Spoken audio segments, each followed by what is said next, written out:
fundur settur í bæjarstjórn Akureyrar 1. desember 2015. Þetta fundur númer 3383 og 18. fundur ársins. Í upphafi fundar ætla ég óska Sigurði Jóhannssyni til að byggja mæta sem fyrsta bæjarstjórnarfund fyrir Sjálfstæðisflokksins í formi Njáls Trausta. Og ég vil jafnframt óska eftir tillögu eða afbrigðum á dagskrá, taka lið númer 9, sagði áður meðal úrgangs á dagskrá, orðið laust. Þessi geta samþykkt af eins og gefi merki. Fyrir okkur liggur dagskrá í 10 liðum. Það er fyrsti dagskráliður í útsendri dagskrá, bæjarstjórn Akureyrar, breytingar á nefndum 2014-2018. Lögð fram tillaga L-listan, bæjarlista Akureyrar, breytingar og skipan aðalmanns í barnaverndarnefnd Eyjafjarðar, svohljóðandi. Valur Freyr Halldórsson tekur sæti aðalmanns í stað Jóhannesar Gunnars Sigmarssonar. Orðið laust. Þessi geta samþykkt af eins og gefi merki. Það er samþykkt samhljóða með 11 atkvæðum. Þá er það annar liður í útsendi dagskrá. Sandgerðisbót, umsókn breytingar og deiliskipulagi. Ingibjörg Ólöf Ísaksen, bæjarfulltrúi, tekur til máls.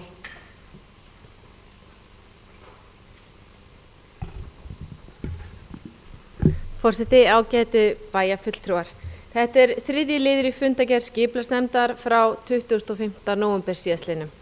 Skipulagsstjóri lagði fram tillögu að breytingu á deiluskipulagi í Sandgerðisbót vegna lóðar við Skólphreinsistöð.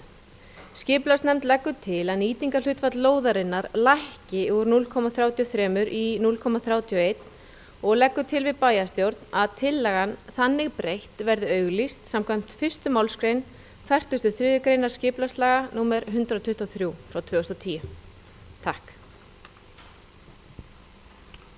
Ingibjörg Ólöf Ísaksen og lokið máli sínu, orðið laust.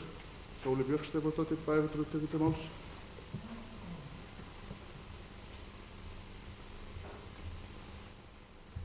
Forseti, ágætu bæjarfulltrúar. Mér langar aðeins að nefna þetta að þarna er verið að í raun og veru bæta aðgengi að strandlengjunni og það má kannski segja að aðgengi bæjarbúa meðfram og að sjónum hafi til langs tíma farið minnkandi en nú er að verða breyting þar á að því að nýr stígur meðfram Drottningabrautinni er til vitnis hugarfarsbreytingu fólks gagnvart útivistu ströndum meðfram sjónum og það er mikilvægt að halda áfram með þeirri braut og tryggja aðgengi bæjarbúa að ströndum og sjó í bæjarlandinu. En þessi síðasta óraskaða strandlengja í bæjarlandinu sem er þarna rétt norðan Sandgerðisbótar í Jötunheimavík og með þessari breytingu, þessari tillögu, þá mun Norðurorka byggja stíg fram hjá Hreinsímannvirkinu og í víkina að tillögu fulltrúa VG í stjórn Norðurorku Edvard Sæbens. Mun þetta koma í stað fyrirhuga stígs á Grjótgarði sem verja skal stöðina og hefur meiri tilgang og meira útivistagildi en sú tillaga.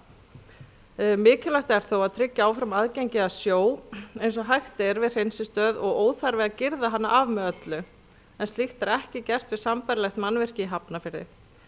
Hreinsistöð og starfsemi í Sandgerðisbót á að geta samanþæst og verið opið og aðgengilegt fólki í bænum. Sólbjörg Stefánsdóttir, bæjarfulltrúi, lokið máli sínu, orðið laust. Og göngum til atkvæðagreiðslu þess að geta samþykkt þetta þess að gefa merki. Samhljóða með 11, þá er það þriðji dagskrárliður, Naustahverfi, Reykjavík 28, Krókeyranöf, 21. umsókn breytingu á deiluskipulagi, Ingibjörg Ólöf Ísaksen, bæjarfulltrúi, tekur til máls.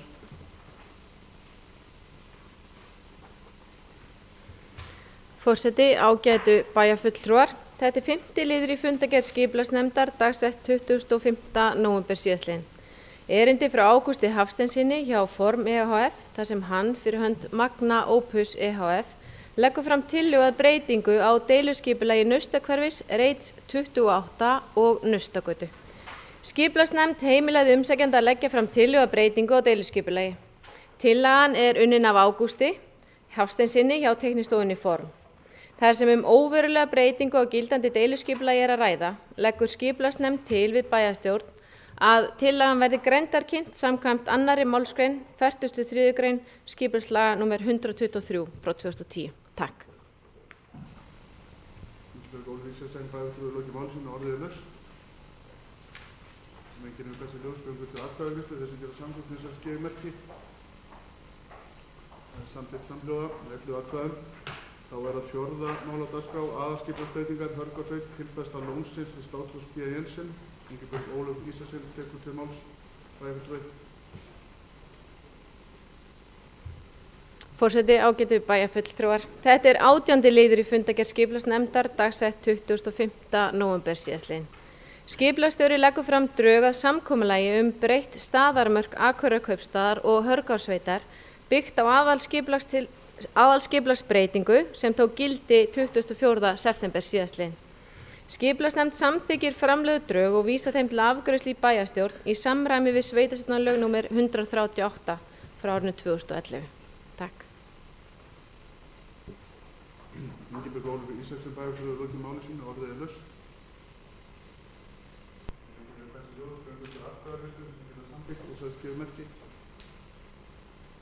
Samþykkt samhljóða með 11 atkvæðum. Þá er það 5. liður, samþykkt fyrir húsverndunarsjóð breytingar vegna tímamarka. Logi Már Einarsson bæjarfulltrúi tekur til máls. Forseti, ágætu bæjarfulltrúar. Hér er lögð fyrir fundargerð stjórnar Akureyrarstofu samþykkt fyrir húsverndunarsjóð. Tilgangur tillögunnar er að skilgreina gildistíma styrkveitinga úr sjóðnum og skýra hann. Skipulagsnefnd hefur samþykkt framlögð drög og vísað þeim til afgreiðslu í bæjarstjórn. Logi Már Einarsson bæjarfulltrúi lokið máli sínu og orðið er laust. Sem enginn hefur lagt sér ljós, þá göngum við til atkvæðagreiðslu. Þessi geta samþykkt við skal gefa merki.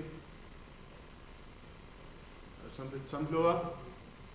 Þá er það 6. liður, samstarf sveitarfélaga í Eyjafirði, bæjarfulltrúi Gunnar Gíslason tekur til máls.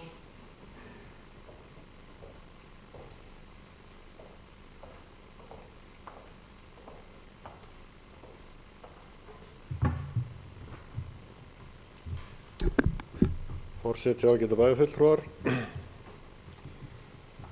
Þetta er nú kannski eilítið villandi heiti á umræðuefninu því að mér að kenna sjálfsagt að þetta nær nú til umfjöllunar samstarf sveitarfélaga vestur yfir Tröllaskaga og austur yfir Vaðlaheiði.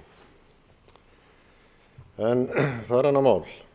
Það sem ég langaði til að fjalla hérna er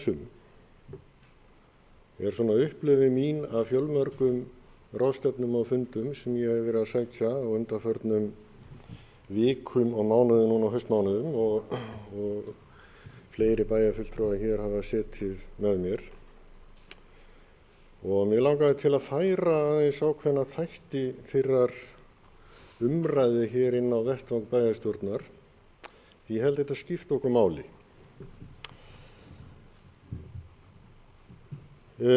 Sem bæjarfulltrúi á Akureyri þá hef ég sótt fjöldan allan af fundum og ráðstefnum með atvinnumála á ýmsum toga. Nýverið sat í kynningafundum vegvísi ferðaþjónustu þar sem samtök ferðaþjónustunnar ásamt ríkinu hafa tekið höndum saman stefnumótun í ferðaþjónustu á Íslandi til lengri tíma með áherslu á sjálfbærni.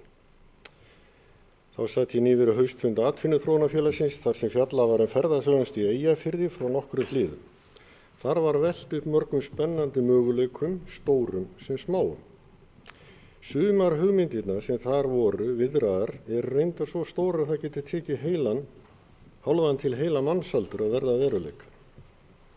Þessi umræða hefur vakið hjá mér pælingar það hvað við sem bæjarfulltrúar Akureyri í samstarfi annað sveitarstjórnarfólk í Eyjafirði og öðrum nágranna sveitarfélögum beggja vegna Eyjafjarðar getum gert til að ýta undir og auðvelda enn frekari uppbyggingu ferðaþjónustunnar og hvað þarf að hafa í huga við þá vinnu. Ferðamönnum hefur fjölgað mjög mikið og gjaldeyristekjur af ferðaþjónustu hafa aukist verulega og eru taldar með nema 350 milljörðum króna árið 2015. Áætlað að þær geti numið yfir 620 milljörðum árið 2020. Það hefur hins vegar komið víða fram að þessi aukning að mestu leyti á suðvestur hluta landsins og Suðurlandi Eyjafjöllum. Hennar gætir í minna mæli í öðrum landslutum, svo sem Norðurlandi. En nú tækifæri þegar samþykkt hefur verið að hefja beint millilandaflug til Akureyrar. En þá Norðurland tilbúið til að taka við auknu ferðamannastraumi. Örugglega mörguleyti en ekki endilega öllu. Hér margt að sjá og gera en miðað við það sem fólk í greininni heldur fram þarf að fjölga afþreyingarkostum. Á Norðurlandi fjöldi náttúruperla, stuttar vegalundir og innviði styrkari en margir halda. Tækifærin því mörg og fleiri en margur heldur, en bent hefur verið á að það má fjölga manngerðum viðkomusnöðu ferðamanna í þorpum og bæjum til dæmis. Það má gera með samvinnu við fyrirtæki sem hafa upp á margt forvitnilegt að bjóða. Í Eyjafirði mikil matvælaframleiðsla sem kynna má betur og skipulegar með því að bjóða upp á aðstöðu til að taka á móti ferðamönnum í skipulegum ferðum. Með slíkum manngerðum viðkomustöðum má draga úr ágangi á náttúru og vinsæla ferðamannastaði. Ferðaþjónustan að mörguleyti ólík öðrum atvinnugreinum og sérstaklega með tillit til þess hvernig fjölgun ferðamanna snertir íbúa á hverju svæði. Það þarf að huga þolmörkum íbúa í hverju samfélagi fyrir sig, jákvæð upplifun ferðamannsins byggir á viðmóti íbúana og þeirra sem sinna þjónustu við þá. Gesturisni skiptir því miklu máli. Hún ekki sjálfsögð en nauðsynleg ef umfjöllun á að vera jákvæð. Það þarf því að huga því að setja mörk svo álagi verði hvorki mikið á náttúruna eða þjónustuna. Hvaða mörk á að setja og verður umdeilanlegt, en það ætti að vera öllum ljóst að landi tekur ekki við ótakmörkuðum fjölda ferðamanna. Það hefur verið bent á það að það þurfi að náhinga fleiri ferðamenn sem skilja meira eftir sig í samfélaginu. Þá hefur verið að horfa til ferðamanna sem dvelja að minnst kosti í nokkra nætur og kaupa afþreyingu einhverju tagi. Þá nauðsynlegt að til staðar séu möguleikar á svæðinu sem freista slíkra ferðamanna. Frumkvöðlar í ferðamennsku í Eyjafirði hafa bent á Tröllaskagann og Huldulandi svo kallað, skagana milli Eyjafirði og Skjálfanda, sem ónýttar auðlindir. Þá hefur verið að horfa til fjallaferðamennsku eins og hún þekkist erlendis. Byltingin þegar hafin í vetrarfjallaferðamennskunni á nyrsta hluta Tröllaskagans. Stóru hugmyndirnar sem fram hafa komið snúast að koma svo kallaðri Háteroute of the Trolls sem yrði 90 km leið frá Akureyri sem upphafstað og norður allan skagan yfir fjöll og dali. Leið varðaðan skálum fyrir ferðalangana þar sem þeim býðst gisting og allt annað atlæti, vetur sem sumar. Ef af yrði hér mikla fjárfestingar að ræða sem taki langan tíma að ljúka framkvæmdi við að fullu. Þá yrði ekki farið í slíkt verkefni nema að gera það í góðri sátt við íbúa og umhverfið. Nærgætni og virðing við náttúruna verður að vera lykilatriði og því þarf að ákveða hvernig á að stýra aðgengi inn á svæðið. Eins og fram hefur komið kallast slíkar hugmyndir á gríðarlega fjárfestingu og aðila sem væru tilbúnir að fjárfesti í verkefni sem þessu. Fram hefur komið greiningum á eyfirska efnahagssvæðinu svo kallaða að eigið fyrirtæki og einstaklinga Eyjafirði mjög mikið og má því velta þeirri hugsun upp hvort ekki sé hér á ferðinni tækifæri fyrir þá aðila að byggja sterka innviði í heimahéraði. Til þess að slíkt geti orðið að veruleika þarf að ryðja veginn. Því það ekki nóg að fá hugmyndir. Þær þurfa að vera framkvæmanlegar og fyrsta skrefið í því ferli hlýtur að vera að sveitarstjórnir á svæðinu myndi með sér samstarfshóp sem hefur það hlutverk að samræma sjónarmið og efla samstarfi skipulagsmálum svo hugsanlega framkvæmdir geti orðið að veruleika. Þá mikilvægt að slíkur hópur hvetji fyrirtæki og einkaaðila til samstarfs á sviði ferðaþjónustu ásamt því að mynda sameiginlegan þrýstihóp fyrir auknum framkvæmdum og þjónustu á svæðinu til eflingar ferðaþjónustu. Nægir hér að nefna að ekki enn komin heilsársvegur að Dettifossi vatnsmesta vatnsfalli Evrópu og þar að auki leiðin þangað ekki rudd nema hugsanlega einu sinni á ári að vetrarlagi, það á vorin, eftir því sem fram hefur komið. Þetta eitt lítið dæmi en þó risastórt í samhengi ferðaþjónustuna sem koma þar lagi á.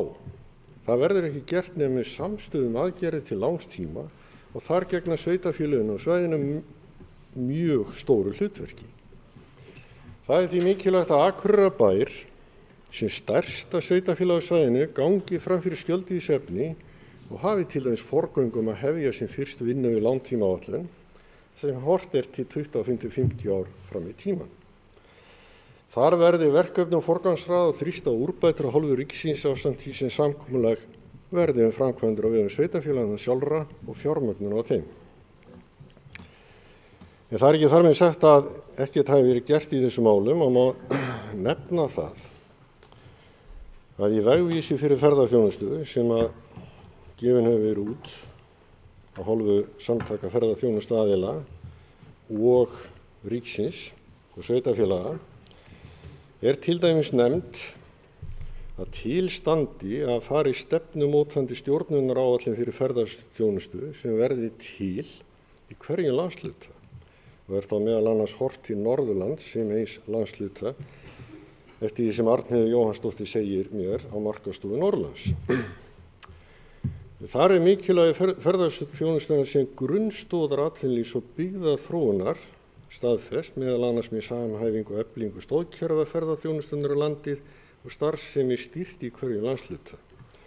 Þetta er svo kallað á ensku máli aðferðafræði sem kallast Destination Management Plan.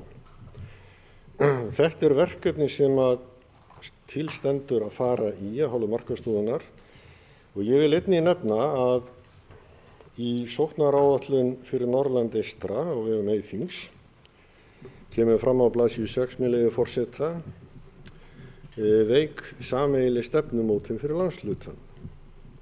Á fundi sem haldnir hafa verið til undirbúnings sóknaráætlana hefur mikið verið kallað eftir auknu samstarfi milli sveitarfélaganna á svæðinu. Einnig hefur verið bent á að stefnumótun fyrir landshlutann í heild sé ekki nægilega sterk.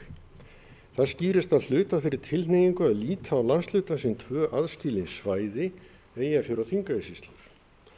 Vænta má aukins samstarfs á milli svæðanna tveggja með tilkomu Vaðlaheiðarganga, þá gæti verið gagnlegt að fara í ítarlegri sameiginlega stefnumótun til að mynda með gerð svæðisskipulags fyrir landshlutann, ekki síst í ferðaþjónustu. Og eitt af hagsmunamálunum sem nefnd eru hérna er að kortleggja þar auðlindir í ferðaþjónustu og þörf fyrir uppbyggingu ferðamannastaða og nefnd að enn meiri kraft þurfa að setja í markaðsstarf landshlutans og aukin áhersla að verða á samvinnu sveitarfélaga og ferðaþjónustuaðila í landslutan. Hér eru sveitarfélögin og ríkið ásamt sveitarfélögunum og hagsmunaaðilunum búin að nefna þessa þætti sem ég nefndi í mínu innleggi og ég eftir samtal við aðila sem þessu tengjast vil bara hvetja okkur sveitarstjórnarmenn á Akureyri til þess að hafa bara ákveðið frumkvæði í málinu. Ekki vera að bíða eftir að við fáum einhverja tilkynningu sunnan það að nú skulum við setjast niður og gera eitthvað í málunum. Eyþingur búið að setja sér ákveðna línu hvað þetta varðar og ég gerir bara fastlega ráð fyrir því að sú lína verði tekin á henni fylgd og ég vonast náttúrulega bara til þess að framkvæmd verði á þeirri línu, þar sé að við munum fara í þessa vinnu, en ég legg áherslu að það að ég tel að við þurfum að taka Skagafjörð og Akrahrepп inn í þessa vinnu með tilliti til Tröllaskagans. Þá sagði Arnheiður Jóhanns mér það í dag, framkvæmdastjóri Markaðsstofu Norðurlands, að Markaðsstofan og Hlíðarfjall hefði fengið styrk upp á 1,4 milljónir króna til að kortleggja hugsanlega gönguleið Tröllaskaga frá Akureyri yfir í Skagafjörðinn og aftur tilbaka. Þetta er náttúrulega bara hið mesta fagnaðarefni og gæti verið bara gott innlegg í þessa umræðu, en það er alveg ljóst að Akureyri á mjög lítið landsvæði og er landlítið sveitarfélag og þetta byggist því á því að við náum góðri samstöðu það hvernig við viljum horfa til framtíðar á nýtingu þessa svæðis. Til þess þarf að setjast niður og marka sér stefnu og hugsanlega móta skipulagstillögur og samþykkja skipulag sem gefur aðilum tækifæri til að taka til höndum hvað þetta varðar. Ég vona svo að við náum að ræða þessi mál eitthvað hérna áfram og ég gerir fastlega ráð fyrir því að fleiri hafi skoðanir á þessum málum. En mér finnst mikilvægt að við förum að huga þessu fyrr en seinna. Takk fyrir.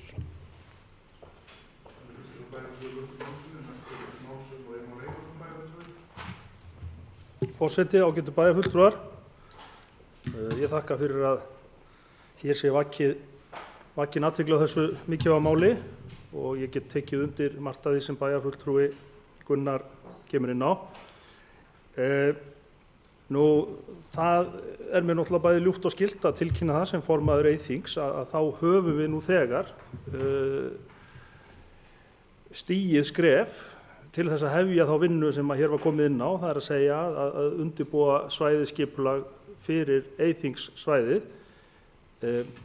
Það verður gert með formlegum hætti úr átaksverkefnum væntanlega næsta haust og ég gerir ráð fyrir að við getum varið talsverðum peningum í það, enda er þetta dýrt og stórt verk og við þurfum alveg örugglega að atbeina sveitarfélaga frekari en að því. Nú svona skipulag er á margan hátt mjög mikilvægt eins og komið þetta inn á. Það þarf auðvitað að stýra ferðamannastraumnum. Við þurfum að reyna að skilgreina með hvaða hætti við viljum byggja hann upp. Við erum að reyna að vernda náttúruna og við viljum byggja á sjálfbærni. Þar sem ég held að lykilorðin eigi að vera gæði og varanleiki.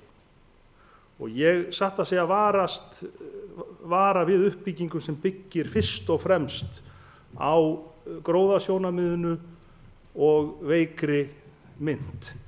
Við þekkjum auðvitað mörg lönd sem að hafa glímt við hryllilegar afleiðingar þess, massatúrismans svokallaða. Við höfum hins vegar forsendur til þess að byggja okkar upp á allt annan hátt og það er hægt að horfa meðal annars til frænda okkar Norðmanna sem að hafa þrátt fyrir til skamms tíma allavega hágengismynt náð að laða til sín mikið af ferðamönnum sem hafa sterka kaupgetu með því að leggja áherslu á vandaða hluti og leyfa ekki hvað sem er. Ég get hins vegar alveg fallist á það að það væri auðvitað synd að marka skipulag á Eyþingssvæðinu án þess að horfa vestur yfir. Tröllaskaginn er alveg án efa mjög dýrmæt náttúruperla og líkleg til þess að geta dregið af ferðamenn sem að vilja komast í mjög sérstakar aðstæður. Og við höfum séð að það er uppbygging á þessu svæði sem að gefur alveg til þess að menn séu tilbúin til þess að eyða í það töluverðum peningum. Þess vegna mun ég sem formaður Eyþings alveg örugglega hafa samband við samtök sveitarfélaga á Norðvesturlandi og spurja hvort að þau hafi áhuga á því að fara í þessa vinnu hjá sér samhliða og við getum svo einhvern veginn tengt okkur saman og með því vinstöðu það að við erum þá búin að ná sem sagt utan það sem er markaðssvæði og áhrifasvæði markaðsskrifstofu Norðurlands. Að því eins og allir hér vita þá starfar markaðsskrifstofa Norðurlands frá Borðeyri að Bakkafirði á meðan að Eyþing nær frá Siglufirði og austur á Langanes. Það er hins vegar ekki þannig að Akureyrarbær hafi setið með hendur í skauti þegar kemur að ferðamálum. Við veitum gríðarlegum peningum í þetta og svona gróft talið saman þá sýnist mér að við séum að eyða í þetta kannski 80 til 100 milljónir á ári. Við erum að verja peningum í auðvitað Akureyrarstofu sem að sinnir markaðs- og ferðamálum, atvinnumálanefnd sem að gerir það líka með ákveðnum hætti. Við greiðum talsverða peninga inn í atvinnuþróunarfélag Eyjafjarðar, síðan eru önnur sveitarfélög sem greiða inn í atvinnuþróunarfélag Þingeyinga. Nú við borgum töluvert inn í markaðsskrifstofu Norðurlands og loks erum við með fastan samning upp á 6 milljónir á ári minna mig, frekar en 9, við flugklassan R66 markaðssetningu Akureyrar sem millilandaflugvallar sem er alveg gríðarlega mikilvægt verkefni. Þannig að nægir eru peningarnir í rauninni sem er veitt í þetta, kannski ekki nægir segi ég, en þeir eru miklir og það sem að ég sé kannski helst sóknarfæri núna hjá okkur í þessari stöðu, það með einhverjum hætti að samhæfa þessi apparöt öll til þess að gera þeim kleift að nýta peningana betur. Ég veit að mörg af þeim vinna ágætlega saman. Ég veit að það eru mjög skýr skil og skörp skil á milli verkefna markaðsskrifstofunnar annars vegar og Akureyrastofu hins vegar til dæmis. En ég hef líka orðið var við það, að því að ég hef komið við á einhverjum af þessum ráðstefnum sem Gunnar nefndi hérna áðan líka og tekið eftir að menn eru gjarnan að róa á sömu miðin. Menn eru gjarnan að vinna kannski í sömu verkefnum. Það ekki skrítið. Það vilja auðvitað allir vera að vinna í ferðamálum í dag vegna þess að hlutirnir gerast hratt og örugglega og það er hægt að sýna árangum með mjög skömmum hætti. Það hins vegar ekki þar með sagt að þetta sé besta nýting á fjármunum. Ég hefði sagt að í lengri framtíð, í styttri framtíð fyrirgefið, ættum við kannski að sjá þessa aðila alla vinna kannski á sama stað, í grennd við hvern annan, taka upp eitthvað formlegt samráð með 2 vikna millibili eða mánaða millibili. En til lengri framtíðar þá sé ég alveg fyrir mér að eitthvað af þessum stóðapparötum okkar renni saman. Þannig að við getum séð einn stóran og sterkan vinnustaf með vel menntuð og hæfu fólki sem að getur glímt við þetta gríðarlega mikið af verkefni í stað fyrir að sjá kannski 3-4 vera að svamla svona tiltölulega grunnt undir yfirborðinu, ekki vegna þess að menn geta ekki meira, heldur vegna þess að menn hafa ekki meiri peninga. Þannig að við skulum ekki endilega gera lítið úr okkar hlut og okkar frumkvæði þegar kemur að ferðamannamálum og markaðsmálum, en við getum hins vegar alveg örugglega fundið leið til að nýta peningana betur þannig að við getum byggt hér upp gæða ferðamennsku sem að tryggir bara fjölbreyttari og betri lífsskilyrði fyrir okkur Norrlendinga. Já, það var nú ekki meira en það. Takk. Og ég maður Einarsson bæjarfulltrúi lokið málinu, næst tekur til máls Margrét Kristín Helgadóttir bæjarfulltrúi.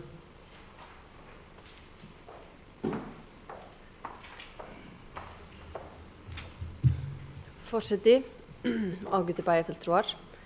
Ég vil byrja á því að þakka bæjarfulltrúa Gunnari Gíslasyni fyrir að vekja máls á þessu og koma hérna með greinargóða ræðu. Ég get í rauninni alveg tekið undir bara flest af því sem að komið hefur fram, bæði hjá bæjarfulltrúa Gunnari og bæjarfulltrúa Logamá.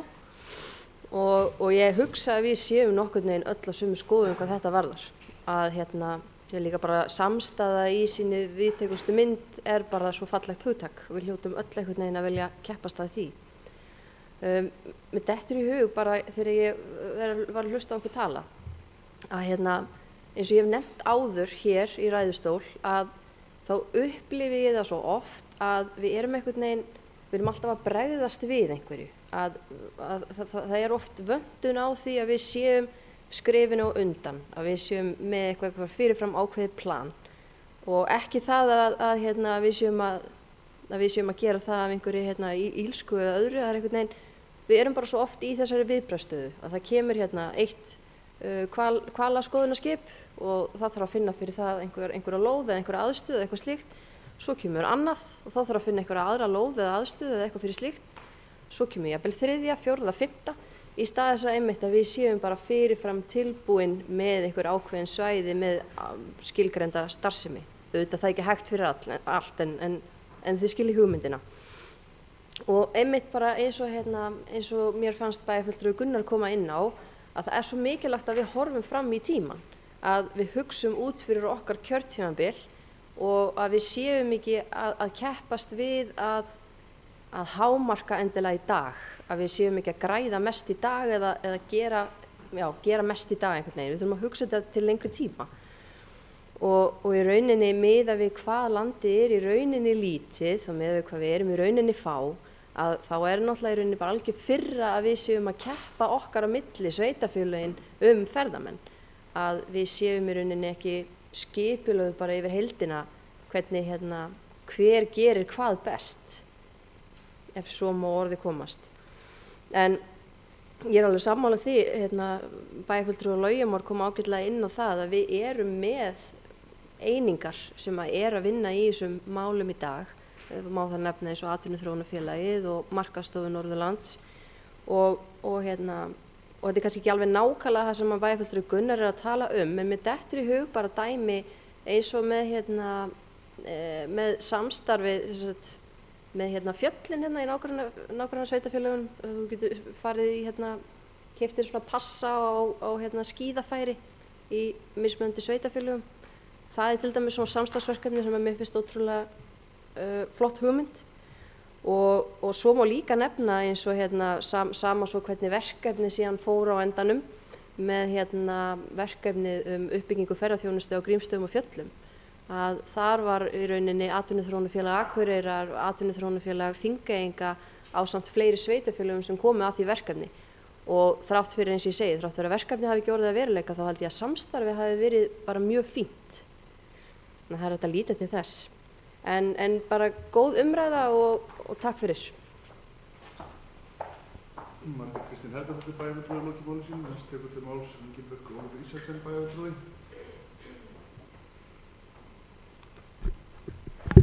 Forseti, ágætu bæjarfulltrúar, ég get líkt og bæjarfulltrúi Margrét Kristín tekið undir það sem hefur verið sagt fyrr. En svo er komið að vegna búsetuþróunar á landinu og sameiningar sveitarfélaga orðnar til að minnsta kosti 2 gerðir sveitarfélaga. Annars vegar að ræða stór og burðug sveitarfélög sem geta veitt alla þá þjónustu sem ætlast til af sveitarfélögum í dag. Hins vegar mörg sveitarfélög það fámenn að þau geta tæplega eða ekki veitt einu óstudd þá þjónustu sem löggjafinn ætlast til af sveitarfélögum. Samvinna sveitarfélaga ýmis málefni hefur í gegnum tíðina verið leið til að veita íbúum smærri sveitarfélaga aðgang að sambærilegri þjónustu og íbúum þeirra stærri. Samstarf sveitarfélaga sem nær yfir stór landsvæði í öðrum landshlutum í auknum mæli að færast á sameiginlegan vettvang þar sem atvinnumál, atvinnuþróun og hagsmunagæsla til staðar. Í könnun sem Rannsókna- og þróunarmiðstöð Háskólans á Akureyri gerði árið 2007 sem Hjalti Jóhannesson, Valtýr Sigurbjarnarson og Ögmundur Knútsson unnu, kom fram að mikill meirihluti svarenda, þar sem sveitarstjórnarmenn á Eyjafjarðarsvæðinu voru spurðir, voru sammála því að auka mætti samvinnu í Eyjafirði. Og nær allir voru sammála því að mikilvægt væri að hafa samráðsvettvang sveitarfélaga í firðinum og ég ekkert svo viss að þetta hlutfall sé eitthvað minna í dag. Því mikilvægt að tryggt sé að í Eyjafirði sé til staðar öflugur samráðsvettvangur og hagsmunagæsla fyrir svæðið í heild. Eyjafjörður eitt menningar- og þjónustusvæði og að mestu leyti eitt atvinnusvæði. Byggðarlögin svo samofin að utanaðkomandi aðilar eiga erfitt með að átta sig á því hvernig svæðinu skipt upp í mismunandi stjórnsýslueiningar. Því má telja rökrétt að sveitarfélög vinni saman að því að veita þjónustu við íbúana þrátt fyrir ekki sé endilega mælt fyrir svo í lögum og reglugerðum. En Akureyrarbær þátttakandi í ýmsum samstarfsverkefnum og svona til upplýsinga fyrir íbúabæjarins sem við vonandi að horfa núna að Atvinnuþróunarfélag Eyjafjarðar til dæmis eitt af þeim verkefnum en því ætlað að vera leiðandi afl í uppbyggingu atvinnu á Eyjafjarðarsvæðinu með það markmið að fjölga atvinnutækifærum á svæðinu og auka fjölbreytileika þeirra starfa sem í boði og efla Eyjafjörð sem eitt atvinnusvæði. Svo það Eyþing en hlutverk þess að efla samvinnu sveitarfélaga í landshlutunum, gæta hagsmuna þeirra, styrkja byggð og landshlutunum öllum, atvinnulega, félagslega og menningarlega. Og ég vil taka undir orð bæjarfulltrúa Logamás áðan og fagna því að Eyþing að undirbúa svæðisskipulag á svæði Eyþings sem frábæra fréttir. Síðan það Markaðsskrifstofa Norðurlands sem samstarfsvettvangur Norðurlands í ferðamálum og vinnur að samræmingu markaðs- og kynningamál í ferðaþjónustu fyrir Norðurland, fyrir ferðaþjónustu fyrirtæki og sveitarfélög á Norðurlandi, gagnvart innlendum og erlendu ferðamönnum.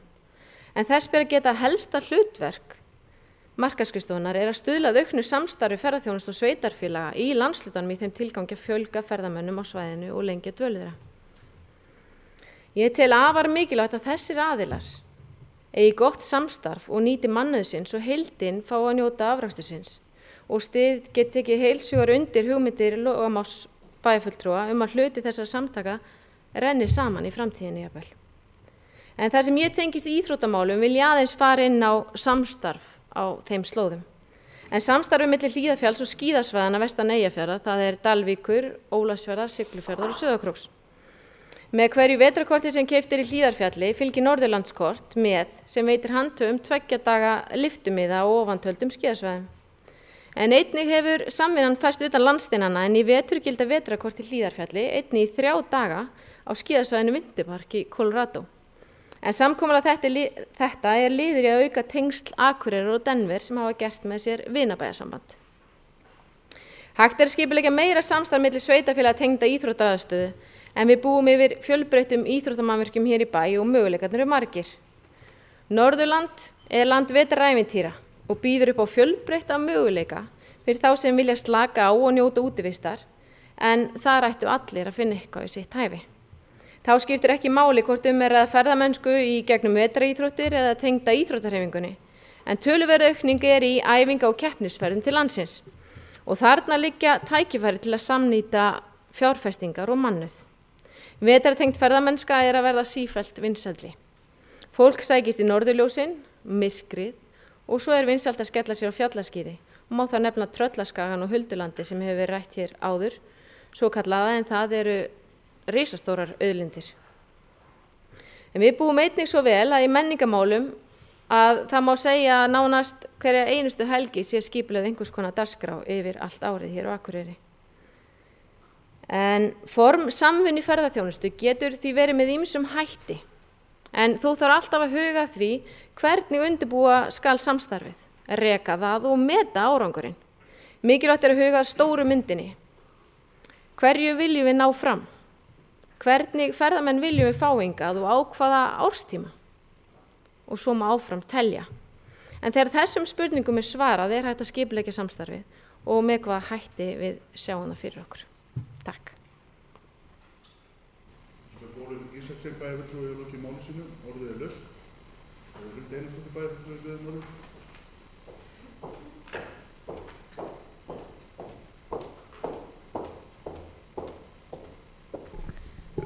Forseti og ágætu bæjarfulltrúar.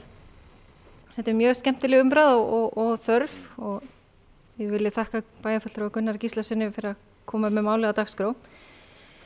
Ég held við sem að gera rosa margt gott eins og komið hefur hér fram í ferðamálum en alltaf má gera gott betra. Ég sjálf nýkomin inn í pólitíkina, myndi ég segja, en þegar ég áður en ég fór af stað fór ég svona aðeins að kynna mér málin hverju var að gera og þá strax tók ég eftir því að mér finnst og fannst svolítið óskýr mörkin hjá þessum aðilum sem að vinna í atvinnumálum eða í ferðaþjónustu og því finnst mér við þurfum að bæta svolítið úr þar. Mér finnst, bara svo maður sé bara ópinnskár með hlutina, mér finnst stundum vera að stíga á tær hjá hverjum öðrum.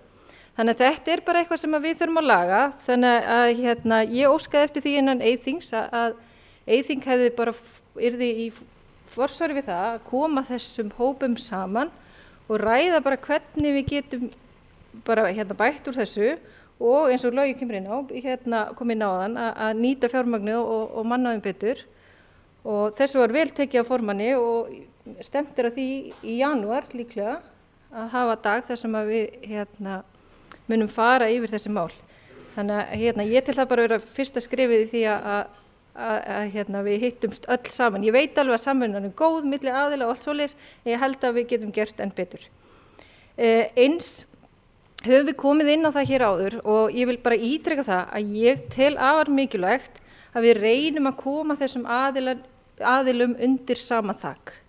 Ég held að geti skipt gríðarlega miklu máli í því að nýta tíma og krafta betur og hvort sem við tökum þá allt undir eða allavega meira heldur en í dag, eins og til dæmis atvinnumálafulltrúan og Akureyrarstofu, við setjum það allavega saman og hugsanlega allt annað með eins og Eyþing og AFE og markastofuna. En mér langaði líka aðeins að koma inn á að því að það var ekki nefnt hér áður að innan Akureyrarstofu er náttúrulega verið að vinna að ferðamálastefnu fyrir bæinn og ég sit í þeirri nefnd og ég er bara mjög spennt að sjá afraksturinn úr því. Þannig að ég vona að það verði fyrir en seinna. En annars vil ég bara þakka góða og þarfa umræðu hér í dag.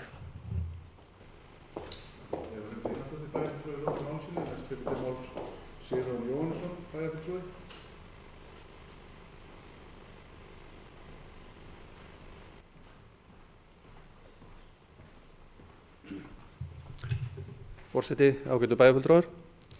Ég vil líka byrja á að þakka Gunnari fyrir að opna þessa umræðu. Ég held, eins og hefur komið fram hérna, að þessi samtök sveitarfélagana á öllum sviðum, hvort það er atvinnuþróunarfélagi, Eyþing eða markaðsskrifstofan, sé að vinna bara mjög fínt starf og séu öll að reyna að hámarka nýtingu á sínum fé, þó að það getur vel verið að það skarist á einhver leyti.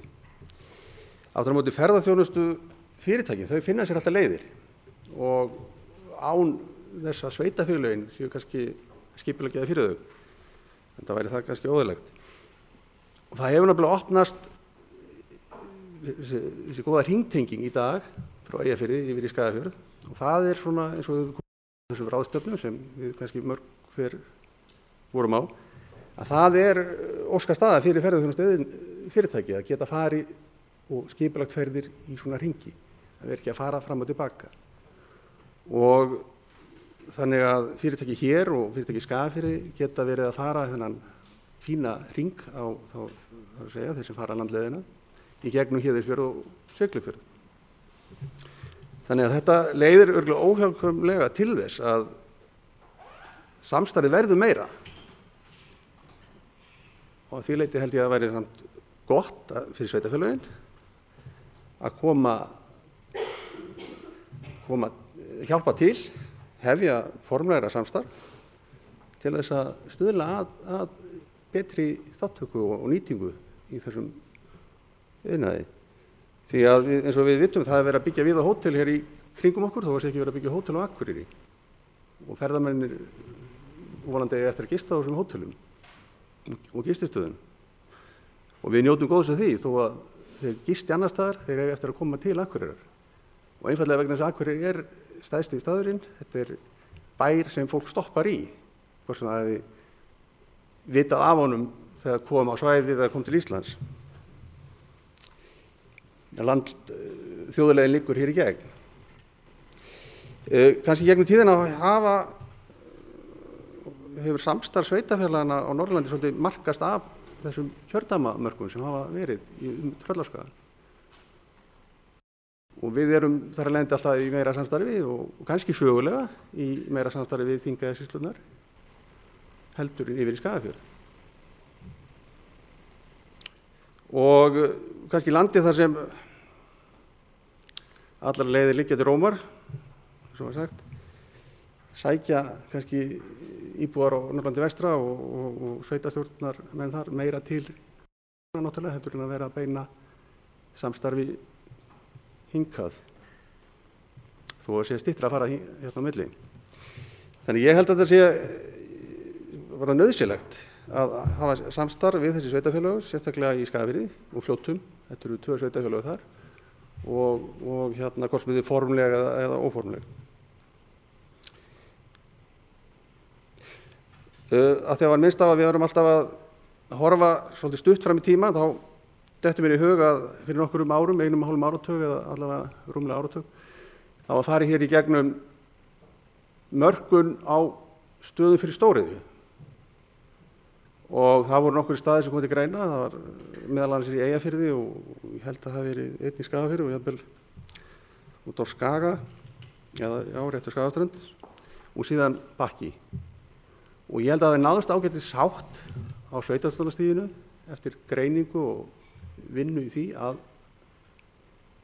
stefna að slík starfsemi færi á svæði við Bakka, sem var næst orkuöfluninni og er náttúrulega komin í gangi í dag. Þannig að þar horfði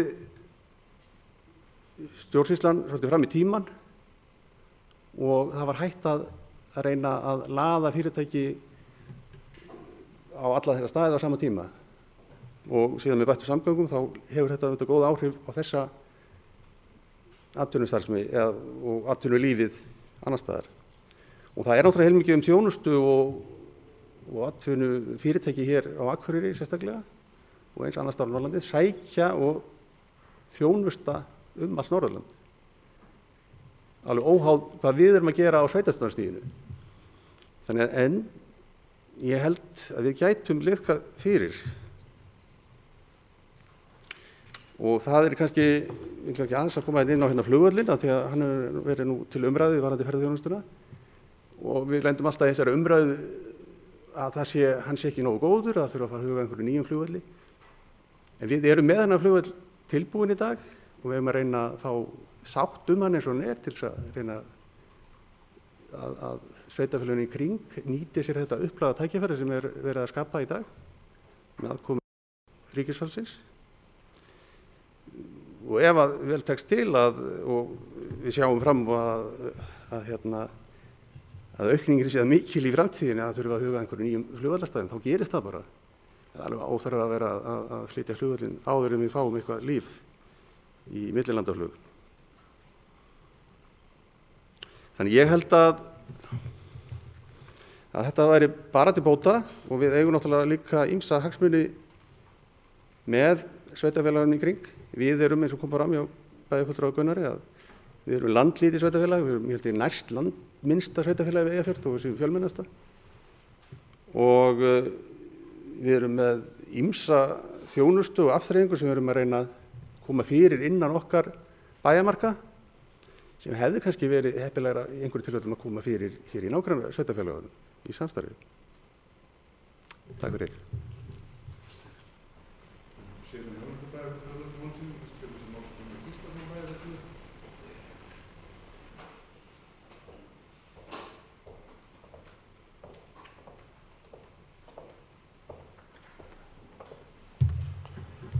Forseti, ágæta bæjarfulltrúar, ég þakka fínar umræður og það er eiginlega búið að koma inn á flest mál hérna nema skólamál. Það eina sem þetta ræða er bara sameining sveitarfélaga í þessu samhengi. Og ef við værum öll sameinuð í Skagafirði og Eyjafirði þá væri þetta ekki vandamál. En að því að við erum ekki sameinuð þá er ég að impra á þessu vegna þess að þetta snýst í mínum huga eins og ég var að reyna að leggja þetta upp dálítið skipulagsmáli. Það er alveg rétt að við erum að gera mjög vel og það var ekki mín ætlan að gera lítið úr því sem gert því að við hefum verið að gera gríðarlega margt og mikið gott í ferðaþjónustu málum hér á svæðinu. Samvinna sveitarfélaga hefur vaxið. Markaðstofan hefur staðið sig gríðarlega vel í sínu hlutverki, AFE og atvinnuþróunarfélögin líka að mörgu leyti, eða bara öllu leyti, þannig að það er ekkert út af það að setja. Ég get hins vegar alveg tekið undir orð bæjarfulltrúa Loga Más og annarra þeirra sem hér hafa talað að það væri kannski akkur í því að sameina stofnanir eða auka samstarf og þar fram til götum og ég held að það sé bara hinu góða. Að hugsa það til enda og það er bara svo margt sem við erum eftir að gera. Bæjarfulltrúi Logi kom hérna inn á massatúrisma. Við höfum til dæmis náð alveg gríðarlega góðum árangri í því að fjölga skemmtiferðaskipum hérna á svæði og fjölgunin er alveg með hreint með ólíkindum og bara núna á þessu ári þá má ætla að hafi komið 73.000 farþegar með þessum skipum og 30.000 áhafnameðlimir eða 100.000 gestir sem er ekkert lítið eftir því sem fram kemur í gögnum frá hafnarstjóra. Þetta er áætlaðar tekjur eða áætlaður arður af þessu eða velta, heildarvelta síðan 1,9 milljarðar svæði, en tekjurnar af þessu í kringum milljarð sem er eitthvað nálagt 10-11.000 á ferðamann ef við pælum bara í því þannig. Það er þess vegna gríðarlega mikilvægt að við kannski mótum okkur skýrari sýn í því hvers konar túrisma við viljum á þessu svæði því að við erum allavega ekki á stöðu Suðurlandi og Suðvesturhorni í dag. Og við gætum haft aldrei áhrif á þetta og ég held að þetta skipti líka máli upp á það að fjölga ferðamönnum hingað með beinu flugi til Akureyrar. Að við bjóðum eitthvað sérstakt. Og þetta eitthvað sérstakt til dæmis þessi vetrarferðamennska sem að sýna sig að í raun gulls í gildi og við höfum hérna svæði sem að hugsanlega bara einstakt á landinu og þó víða verið leitað og það kannski líka full ástæða til að hugsa það til enda hvernig getum við nýtt þetta svæði. Og innleggi mitt lá kannski aðeins í kringum það að ef að við ætlum að gera eitthvað út af þetta, þá kannski sé ástæða til þess að við setjumst niður og skipuleggjum þetta svæði þannig að við séum á undan, eins og fram hefur komið hérna, á undan ferðaþjónustu aðila sem eins og Sigurjón benti til á áðan finna alltaf sína leiðir. En þó þeir finni leiðirnar þá komast þeir ekki alltaf leiðina af því að það eru ákveðnar hindranir í veginum sem við þurfum að leysa úr. Og þó að það standi til að hálfu verkefnisins vegvísir í ferðaþjónustu að fara í svona vinnu og þessi vinna vissulega að byrja og það bara gott að vita það á vegum Eyþings og ég held að það sé bara eins og bæjarfulltrúi Logi benti á alveg tilvalið að leita vestur yfir eftir samstarfi og ég bind bara vonir við og okkur takist að landa þessu máli og skapa okkur hérna skýra sýn sem við getum síðan unnið stolt eftir. En það líka eitt sem ég langar til að nefna í þessu að þó við séum að vinna mikið saman þá hefur allir komið fram þegar maður að hlusta ákveðna ferðaþjónustu aðila hérna sem að tala mikið það til dæmis að þeir eru að fara í ferðir með túrista svæðið. Að það gengið illa að fjölga til dæmis stoppustöðum meðfram þjóðveginum. Það kannski vantað á þrýsting þar. Og mér finnst ég að heyra þetta alltof oft sko. Ég velti á fyrir býtu, okkur erum við ekki búin að gera eitthvað í þessu? Eins og kom til dæmis fram varðandi það að geta stoppað hér upp á Vaðlaheiði annar staðar heldur en á stoppustöðum vöruflutningabíla sem þurfa að setja keðjur undir sem dæmið eitthvað slíkt. Og það má vegamálastjóri reyndar kom inn á það og þingi og fundi núna hérna daginn ferðaþjónustuna að það yrði farið í að gera þetta. Maður veldur líka fyrir sig með Dettifoss veginn sem dæmi sem gríðalegt, hefur mikið aðdráttarafl. Það mjög skrítið að það skuli ekki vera hægt að fá mokstur á það svæði og klára í raun og veru hringtengingu þar á ársveg að það skuli bara hreinlega ekki verið búið nú þegar. Í ljósi þess að það er búið að ræða þetta mjög lengi.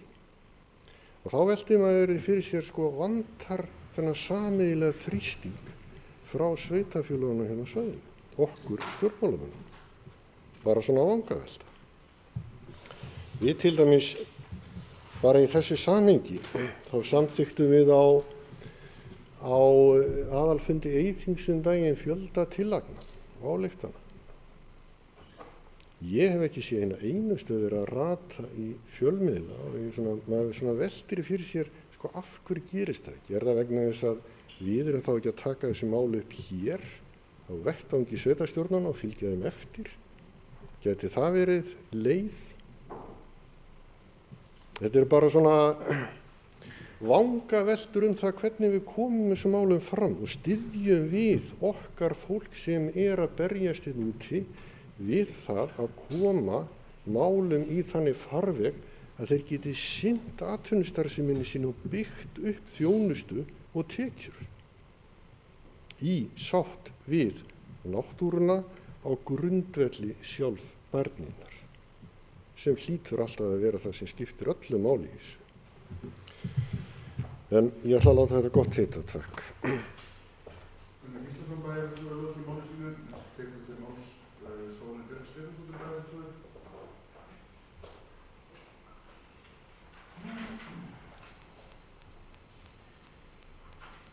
Forseti ágætu bæjarfulltrúar, ég ætla nú ekkert að bæta neitt mikið við þetta. Ég tek þetta heilshugar undir það að er mikilvægt að við vinnum saman í þessum málaflokki sem öðrum. Kannski einmitt ekki minna mikilvægt akkurat í þegar kemur að ferðamálum. af því að ferðafólki flæðir náttúrulega á milli sveitarfélaga eins og ekkert sé. Mér langaði aðeins að andmæla bæjarfulltrúa Ingibjörgu Ólöfu að fyrst eigum við ákveða hvernig við viljum hafa þetta áður en við förum að leita samstarfs. Ég er fullkomlega ósammála því. Ég held að við ættum einmitt að vera í samstarfi hvernig við viljum hafa þetta á svæðinu og komast að samkomulagi það. Ég held að kann ekki góður lukka stýra að allir ákveði sínu horni hvernig þeir ætla að hafa hlutina og ætli síðan að fara að vinna saman. En ég tek líka heilsóðar undir með bæjarfulltrúa Loga að ég held að við gætum nýtt fjármagnu okkar kannski betur og ég held að við gætum alveg endurskoða það eins þessi apparöt sem að vinna þessum málum fyrir okkur og með kannski þó við séum að í góðu samstarfi í gegnum í þing að þá tek ég alveg undir það að það geti verið að leita svona vestur á bóginn og hugsa Norðurlandi sem heildina. En annars bara þakka þið fyrir góðar umræður.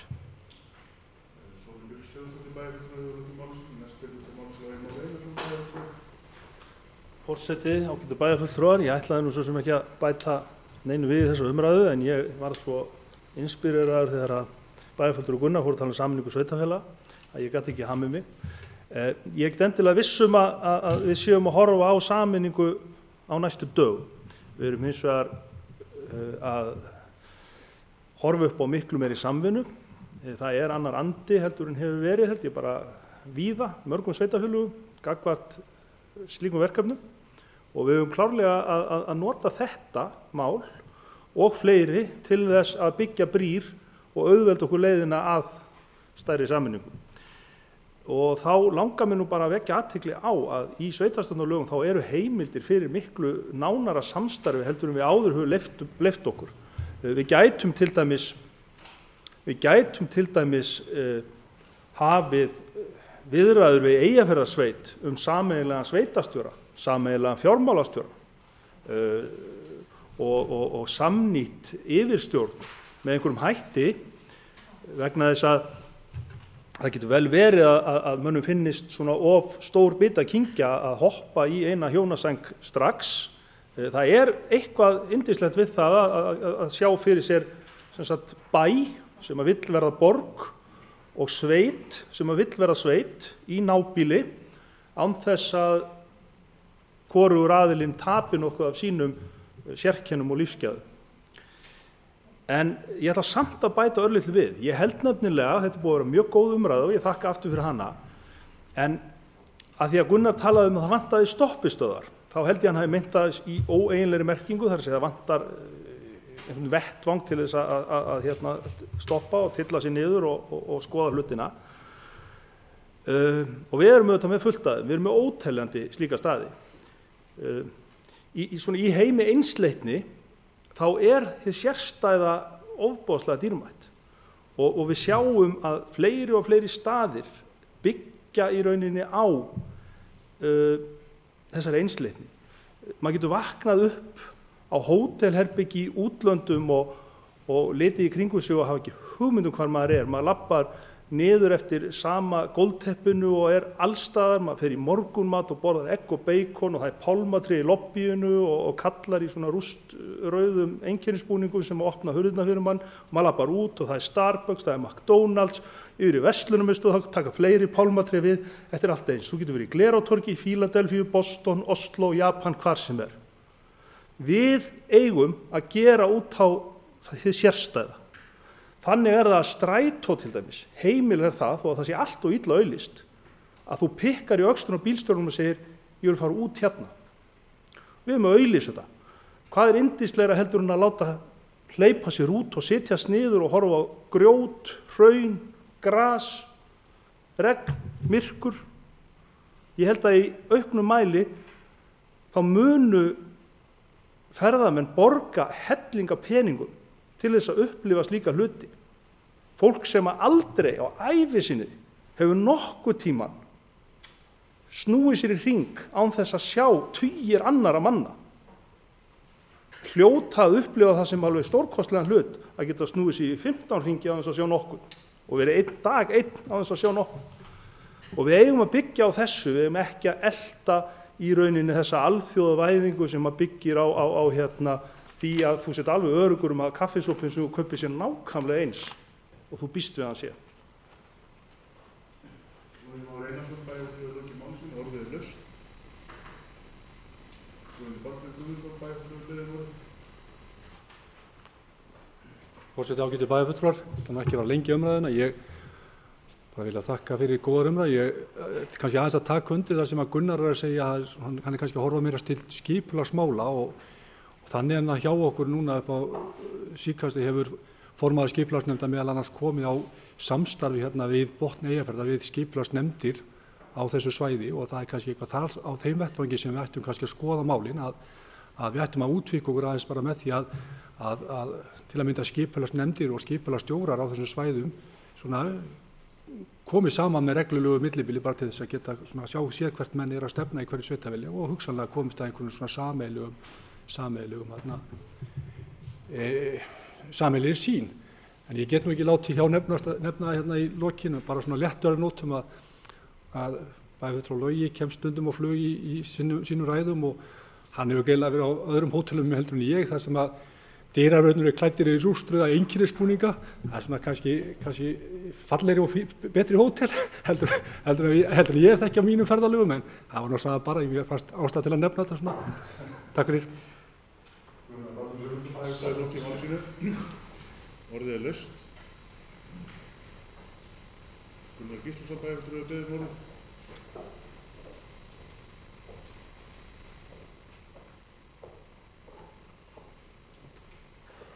Forseti, ágætu bæjarfulltrúar, ég langar bara til að ljúka þessum að þakka fyrir umræðurnar og ég vonast til þess og það er kannski þess vegna sem ég kem upp núna og vil bara brýna formann Eyþings, bæjarfulltrúa Loga Má, að koma þessu starfi síns af stað sem allra fyrst því að ég held þetta skipta okkur mjög miklu máli. Takk. Gunnar Gíslason, bæjarfulltrúi lokið máli sínu, orðið er laust. Enginn hefur kvætt sér ljóst á göngu til næsta dagskrárliðar. Það er álagning gjalda útsvar 2016. Guðmundur Baldvin Guðmundsson, bæjarfulltrúi tekur til máls.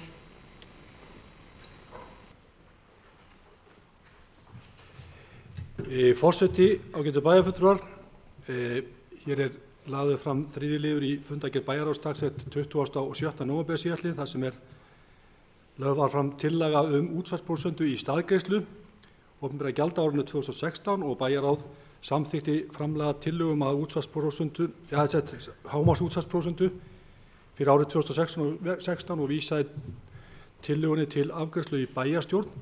Ég hef hins vegar aðeins vilja að við myndum bæta við í bókun bæjarstjórnar í samræmi við það sem að framkemur í tillögum Sambands íslenskra sveitarfélaga þannig að það sé áréttað hvað við erum að tala í þessu sambandi þannig að við munum, ég hefði vilja að þetta myndi hljóða þannig að bæjarráð samþykkti tillögu bæjarráðs að síðan kæmi svohljóðandi klausa miðað er við að útsvarshlutfall fyrir árið 2016 verði hámarksútsvar, það er að segja 14,48% af útsvarsstofni að viðbættri hækkun sem kveðið verður á í lögum tekjustofna sveitarfélaga á grundvelli fyrirhugaðs samkomulags milli ríkis og sveitarfélaga endurmat á yfirfærslu þjónustu við fatlað fólk frá ríki til sveitarfélaga. Gengið er út frá því að lagabreyting þessa efnis verði afgreidd fyrir lok haustþings. Ég held að þetta sé réttar að við fáum að þetta fylgi með svona til að árétta hvað er verið að tala. Og þá kannski kemur það í þessa umræðu sem ég finnst bara, og við höfum náttúrulega lagt mikla áherslu á það hér í bæjarstjórn, það er mikilvægi þess að það verði gengið frá þessum málum sem fyrst. Þannig að liggi ljóst fyrir hvað við erum að fá vegna yfirfærslu á málum fatlaðra. Við höfum verið að ræða ákveðna prósentuhlutdeild og það er mjög mikilvægt að brýna þá sem að máli varða að komast til botns og komast að samkomulagi þetta sem fyrst. En annars er þetta bara lagt fram hér til samþykktar. Takk. Guðmundur Baldvin Guðmundsson, bæjarfulltrúi lokið máli sínu, orðið er laust. Það sem enginn hefur kvætt sér í hljóðs, þá göngum við til atkvæðagreiðslu þess að geta samþykkt þetta við að gefa merki. Það er samþykkt samhljóða með 11 atkvæðum. Þá er það 8. liður í útsendingu dagskrá álagning gjalda fasteignagjöld. Guðmundur Bjarni Guðmundsson, bæjarfulltrúi, tekur til máls. Forseti, ágætu bæjarfulltrúar, hér lagður fram fjórði liður í fundargerð bæjarráðs dagsett 27. nóvember 2015 og þar sem lögð var fram tillaga álagningu fasteignagjalda á árinu 2016. Bæjarráð samþykkti framlagða tillögu álagningu fasteignagjalda 2016 og vísaði til afgreiðslu bæjarstjórnar. Það hins vegar hefð fyrir því í bæjarstjórn að þessi texti sem fylgir þessu lesin upp og ég ætla þá bara að hefja lesturinn. Fasteignaskattur íbúðarhúsnæðis verður 0,38% af fasteignamati húsa og lóða.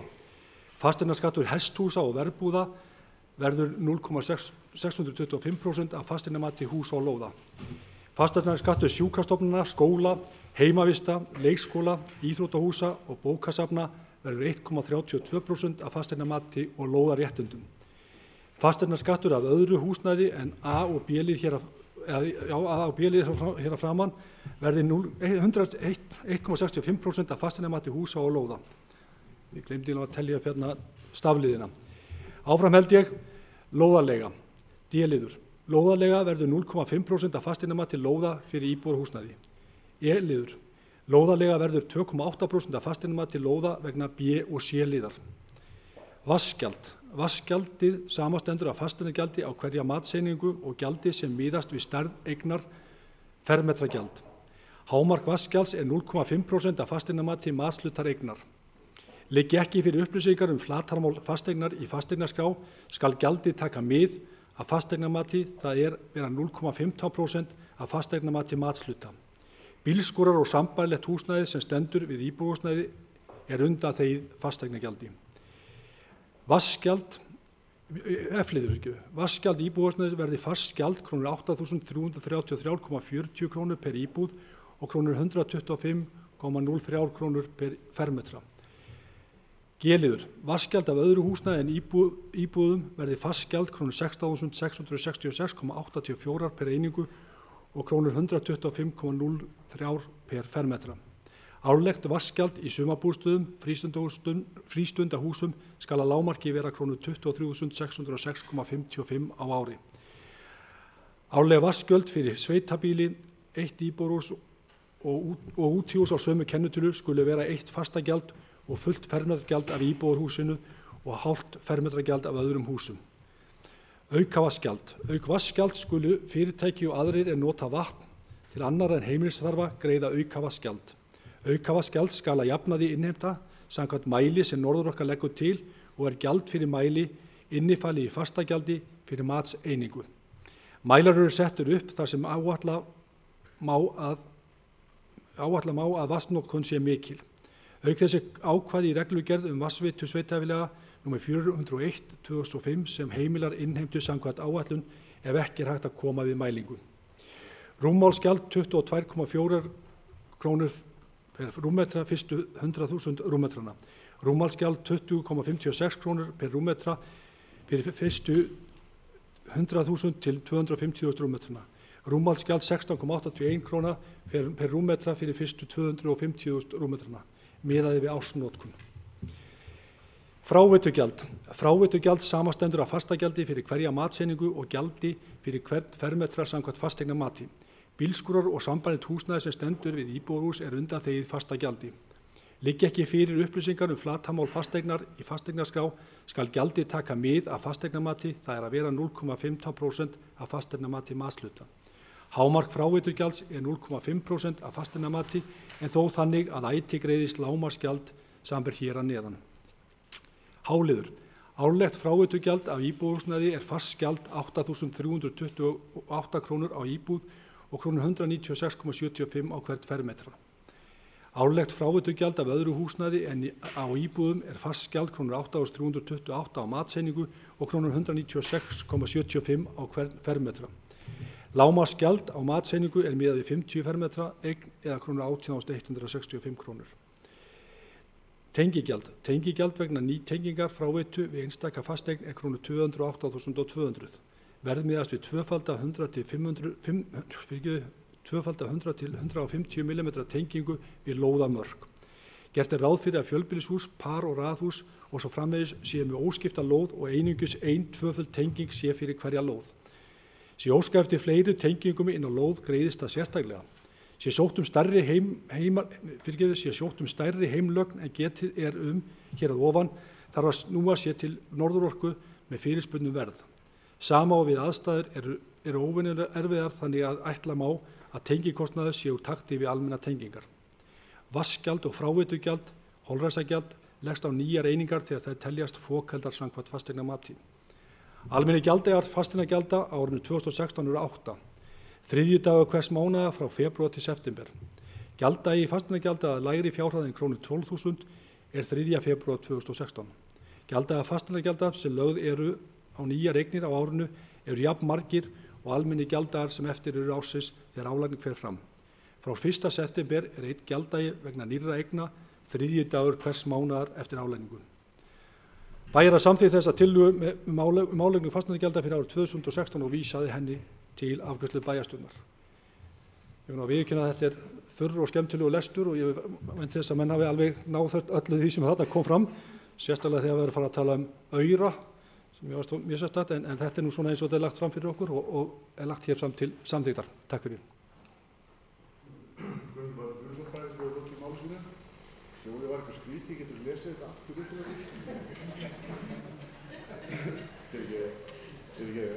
Orðið er laust.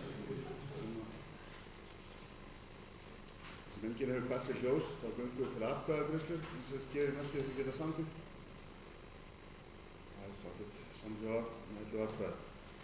Þá er það 9. dagskrárliður, Glerárdalur, Fólkvangur, Ingibjörg Ólu Vísensen, bæjarfulltrúi, hvernig til máls?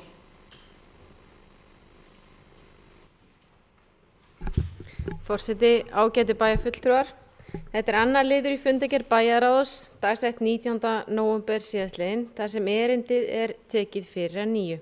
Áður hafði bæjarráð frestað afgreiðslu á fundi sínum þann 13. ágúst síðastliðinn. Þetta er einnig fyrsti liður í fundargerð skipulagsnefndar, dagsett 8. júlí 2015, þar sem erindið er tekið fyrir að nýju í framhaldi af fundi þann 16. júní 2015 með fulltrúum umhverfisstofnunar og umhverfis- og auðlindaráðuneytisins. Þar var óskað eftir að gerðar yrðu breytingar á orðalagi á 2. grein, 5. og 7. grein, tillögu fólkgang á Glerárdal.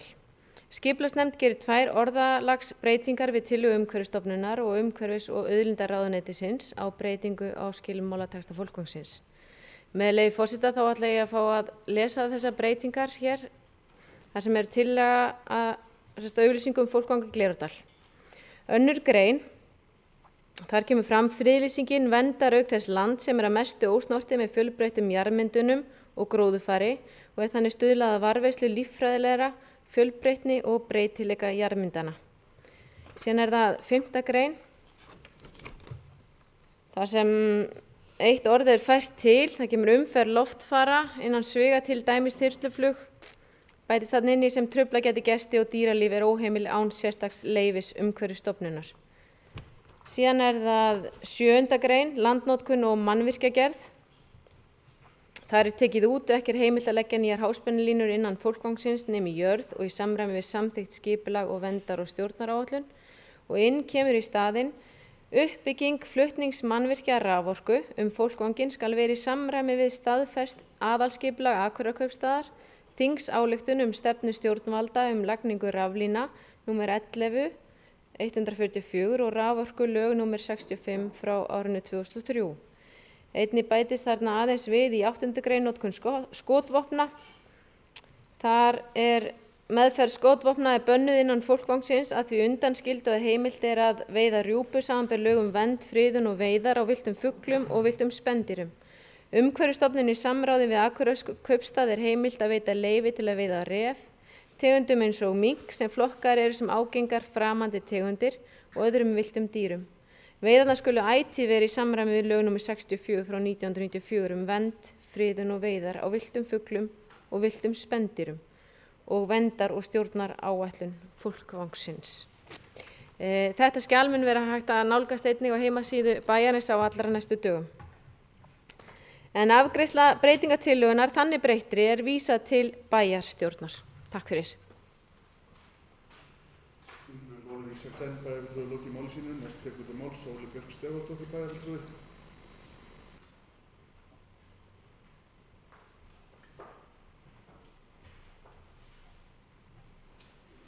Forseti, ágætu bæjarfulltrúar.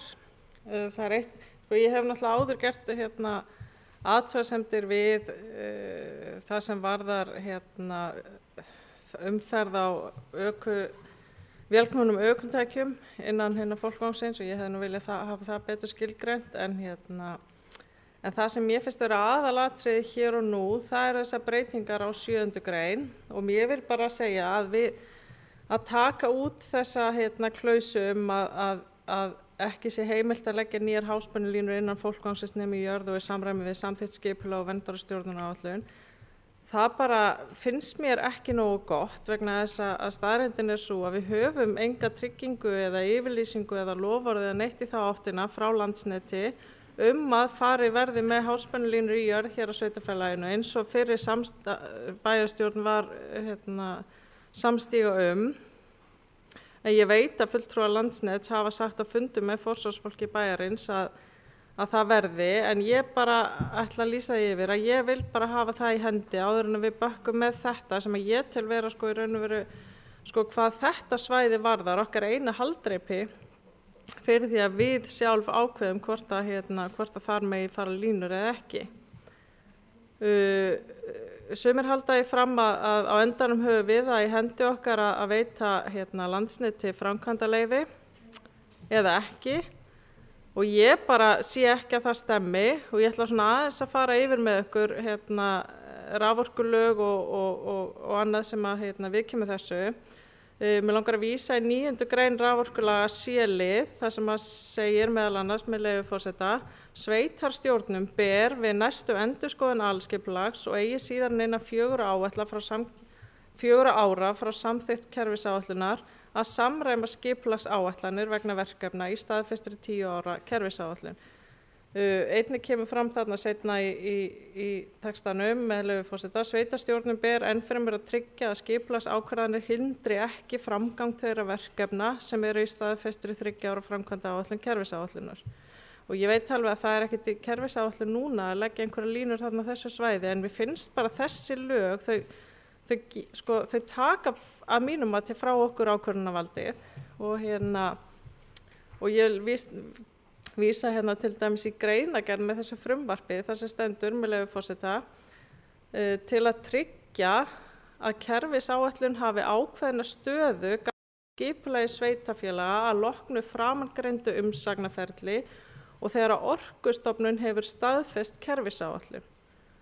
Og athugið það að það er Orkustofnun sem að staðfestir kerfisáætlun eftir að sveitarfélög hafa fengið tækifæri til umsagnar tillögu Landsnets að kerfisáætlun. Mér finnst þetta bara allt vera svo rosalega veikt hvað sveitarfélögin varðar að þau hafi bara ekki nægilega skýrt vald yfir skipulagi á sínu svæði og þá finnst mér bara gríðarlega mikilvægt að þegar við erum að tala sérstaklega svæði eins og fólkvang að við bara reynum að allavega það sem að við getum að koma í veg fyrir að þar fari fram eitthvað sem við erum ekki sátt við og ég ætla bara að segja að ég mun ekki samþykkja þessar breytingar á orðalagi og friðlýsingarskilmálum og ég hvet ykkur til að gera það ekki heldur og láta það frekar umhverfisráðuneyti bara hafna friðlýsingarskilmálinu vegna þess að þetta er tillaga frá umhverfisráðuneytinu að við breytum þessu svona og þannig að ráðuneyti þá beri þá ábyrgð á því að slá vopnin úr okkar höndum gagnvart Landsneti því að ég sé ekki betur en þessi skilmála sem eru settir í staðinn fyrir það sem er verið að fella út séu algjörlega gagnslausir hvað varðar lagningu háspennulína í landi fólkvangsins. Og þar er til dæmis tekið á að þingsályktunarstefnu stjórnvalda lagningu raflína sé okkur einhver vörn, en ég get ekki séð það vegna þess að þar eru talin í þessari þingsályktun og þessari stefnu lagningu eru talin upp viðmið sem réttlæta að dýrari kosturinn sé valinn, það er að segja þegar það er verið að ræða það hvort eigi þá að leggja loftlínu eða í jörð og þá er náttúrulega snýst þetta alltaf kostnað og það er það sem að Landsneti raun og veru ber skylda til að taka alltaf ódýrari leiðina innan síðan ákveðna marka sem betur fyrir það hefur nú aðeins þokast í þessum málum en ekki meira en það. Við þurfum að hafa þessi atriði í lagi og þarna í þessum skilgreiningum, þessi viðmið, þar falla mínum að þetta ekki undir fólkvangar vegna þess að þar talað friðland og þar vísað til náttúruverndarlaga, en samkvæmt náttúruverndarlögum þá eru friðland annars vegar og fólkvangur hins vegar, tvær ólíka tegundir svæða sem falla undir flokkinn friðlýst svæði. Þar ef það hefði verið talað friðlýst svæði, þá hefði ég gúttir á þar fjalli okkar fólkvangur undir, en samkvæmt þessu skilningi þá gerði það ekki. Og mér finnst þetta bara allt svo óljóst og mér finnst við vera bara að bakka með eitthvað sem við vitum ekki alveg hvernig síðan staðan okkar verður eftir þetta. Og ég vil bara segja að ég hef fullan skilning á bara stefnu og viðhorfum og raun og veru vinnubrögðum kannski Landsnets að fyrirtækinu Landsneti ber ekkert að huga neinu sjónarmiðum nema þeim að leggja flutningskerfi raforku landið eins og fyrirtæki metur hagkvæmast og best. Þessu fyrirtæki ber engin skylda til að líta til annarra hagsmuna en síns eigin. Og þess vegna finnst mér ótrúlega mikilvægt að við stöndum vörð hagsmuni sveitarfélagsins og þá náttúrunnar innan sveitarfélagsins okkar og þessa fólkvangs.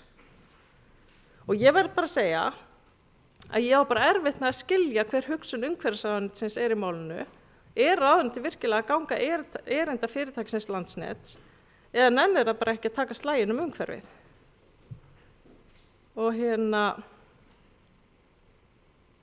ég held það bara að meðan þetta allt einhvern veginn svona óskýrt og illa skilgreint og mér finnst og við höfum svo sem ekkert tekið miklar umræður þessi mál heldur í bæjarráði eða utan funda hérna, en þessar litlu umræður sem ég hef átt við aðra bæjarfulltrúa og bæjarstjóra, þá finnst mér bara að þetta sé allt mjög óljóst og mjög illa skilgreint og óskýrt.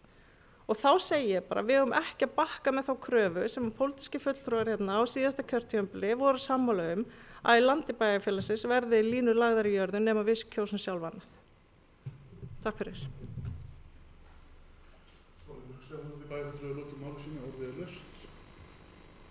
Björn Björnsson bæjarstjóri beðið orðið.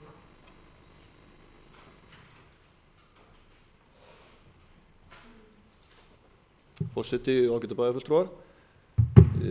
Þakka kærlega fyrir kynninguna á breytingunum sem var farið í gegn hérna áðan og að sjálfsögðu þeim ábendingum sem að bæjarfulltrúi Sólu hefur farið í gegnum hér líka og ég ætla ekki að fara að reyna tíunda þannig frekar.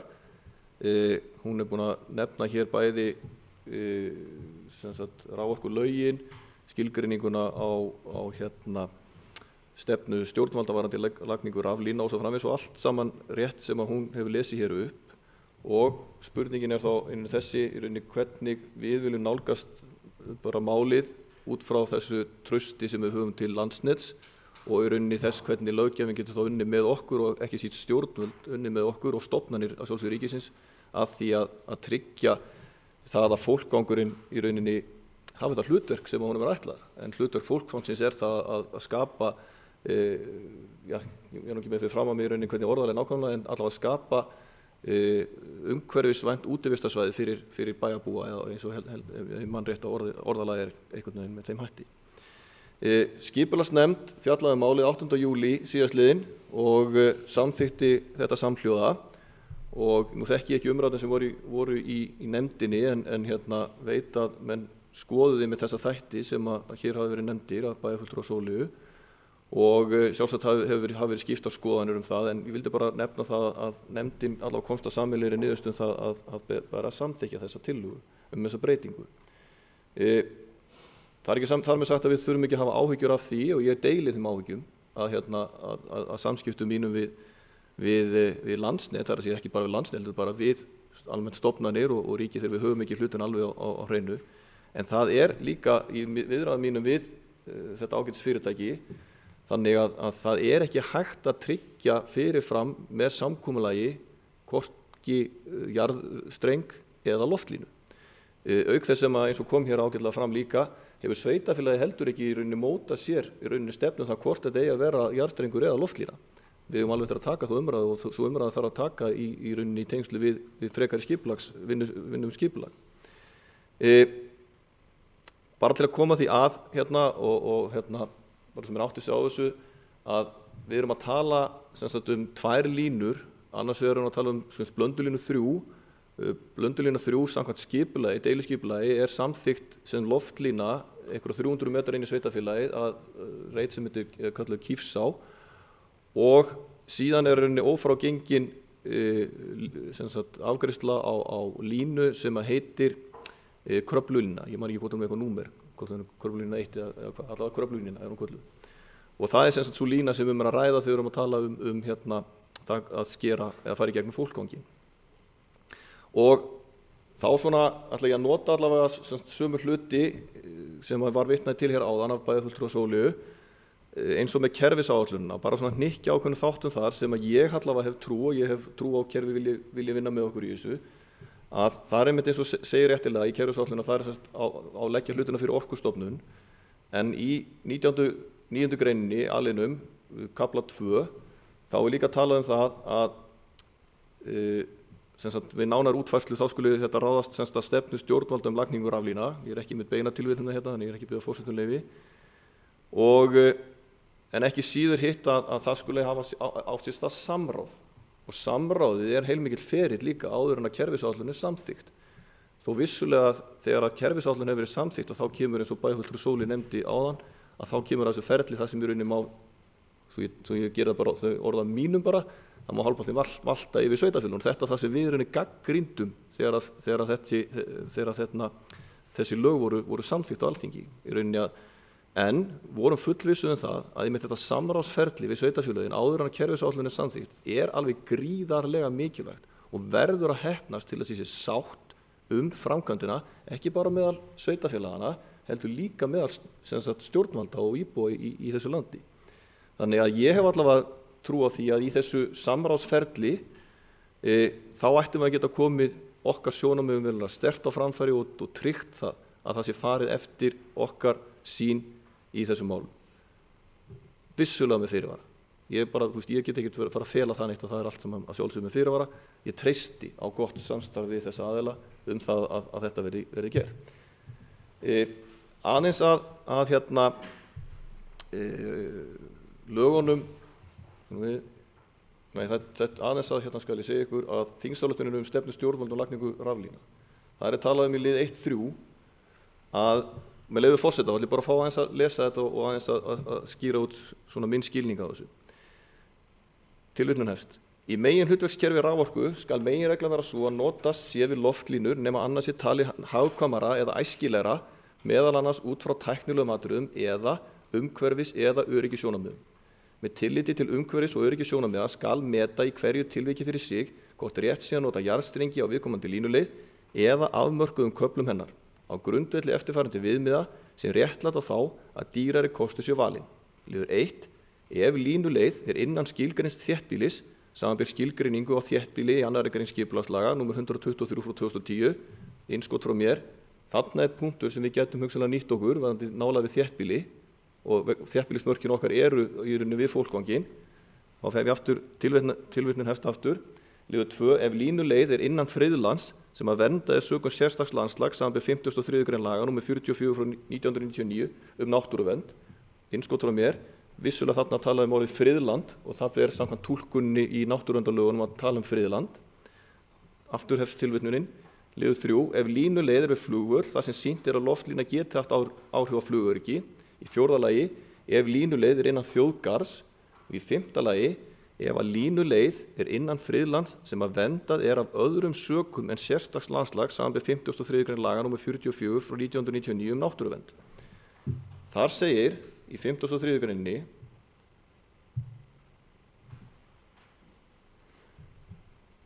og tilvitnun hefst starfsemi í 53. grein starfsemi og framkvæmdur utan friðlýsssvæðis. Ef starfsemi eða framkvæmdur utan friðlýsssvæðis sem leyfisskyldir eru samkvæmt öðrum lögum geta haft áhrif á verndalgildið friðlýstarsvæðisins skal taka mið af því við ákvörðun veitingu leyfis.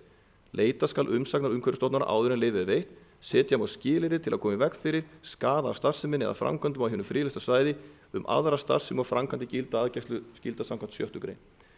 Nú lendum við lögfræðilegu spjalli og ég ekki lögfræðimenntaður, en ég myndi benda á það að samkvæmt þessari 53. grein þá eigum við möguleika með aðstoð Umhverfisstofnunar að tryggja framgang sveitarfélagsins eins og viljinn verður á þeim tíma þegar við tökum ákvörðunina. En þetta kallar á lagatúlkunaratriði. Þannig að ég vildi bara aðeins fá að skýra út bara fyrir bæjarfulltrúum, ekki einhverja mína hlið málsins, heldur bara þá hlið sem hefur líka verið kynnt fyrir okkur, og það að ég legg náttúrulega sjálfsögðu og ítreka það bara allt með traust á það að þetta ferli sem er vendað með minnst kosti 2 lögum og stefnu stjórnvalda geti hjálpa okkur í því að tryggja vilja bæjarbúa sem verða þá á þeim tíma þegar við förum með skipulagsferli í afgreiðslu, þannig að það nái fram að ganga. Svo getur menn haft skoðunar því, og ég ætla ekki að fara út í það, hvort að jarðstrengir séu heppilegri heldur en loftlínur. Það er umræða sem að bæjarfulltrúar eiga eftir að taka hér þá síðar, þegar að kemur að því að taka afstöð til frekar til þeirra mála. En ég einfaldlega, ég held að það hafi komið fram hérna áðan líka, ég man ekki hvort ég myndist á það, en þá endurtekið mér bara, við erum afsakað það, að ég satt þennan fund í sumar með Umhverfisstofnun og Umhverfisráðuneytinu ásamt okkar fulltrúum, umhverfisnefnd, formar umhverfisnefndar og formar skipulagsnefndar, formar skipulagsnefndar komst nú ekki fundin en allavega skipulagsstjóri satt fundin, að til þess að fá þetta verk, til þess að fá tillögun okkar samþykta fólkvang, að þá var það bara einfaldlega skilyrði lögfræðinga Umhverfisstofnunar og Umhverfisráðuneytisins að þetta ákvæði þyrfti að fara út og til þess að við fengjum þetta samþykkt af þessum aðilum. Þannig bara til að koma því á framfæri að það kom fram skýrt á fundinum, svo getum við haft sjálfsögðu skoðun á því hvort að það sé skynsamlegt eða eðlilegt að fara endilega eftir því sem lagt var þar til.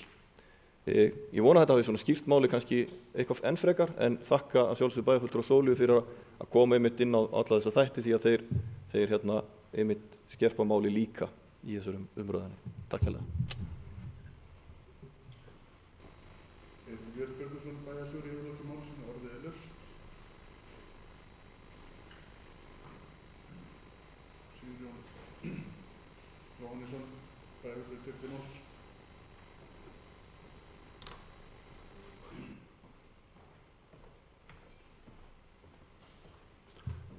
Forseti, ágætu bæjarfulltrúar. Þetta mál er búið að vera í nokkur ár hérna í gangi, eins og bæjarfulltrúi Sólu kom inn á, þetta var á stað hjá síðustu bæjarstjórn. Og ég velti fyrir mig hver var tilgangurinn með að fara út í að stofna fólkvang á Glerárdal. Markmið friðlýsingarnar er lýst hérna í grein 2, með leyfi forseta. Markmið friðlýsingarinnar er að vernda Glerárdal og aðliggjandi fjalllendi til útivistar, almennings, náttúruskoðunar og fræðslu. Friðlýsingin verndar auk þess land sem er að mestu ósnortið með fjölbreyttum jarðmyndunum og gróðurfari og þannig stuðla að varðveislu líffræðilegra fjölbreytni og breytileika jarðmyndana. Ég veit að það var svolítið umræða þetta á síðasta kjörtímabili og mörk friðlandsins mörkuðust kannski svolítið af þeirri umræðu. Og ég eftir að lesa gegn, ég get ekki segja að þetta markmið náist, auðvitað vitum við ekki mikið hvernig framtíðin verður, hvort að loftlína eyðileggi þetta markmið á Súlumýrum eða þyrluflug. Við erum að reyna að taka á flestu liðum, sýnist mér, í greinum. Hefðu við verið að sambyggja þetta fyrir nokkur árum, þá hefðu við kannski ekki verið með þessa pælingar, með loftlínunar eða þyrlunar, eins og kemur hérna inn í.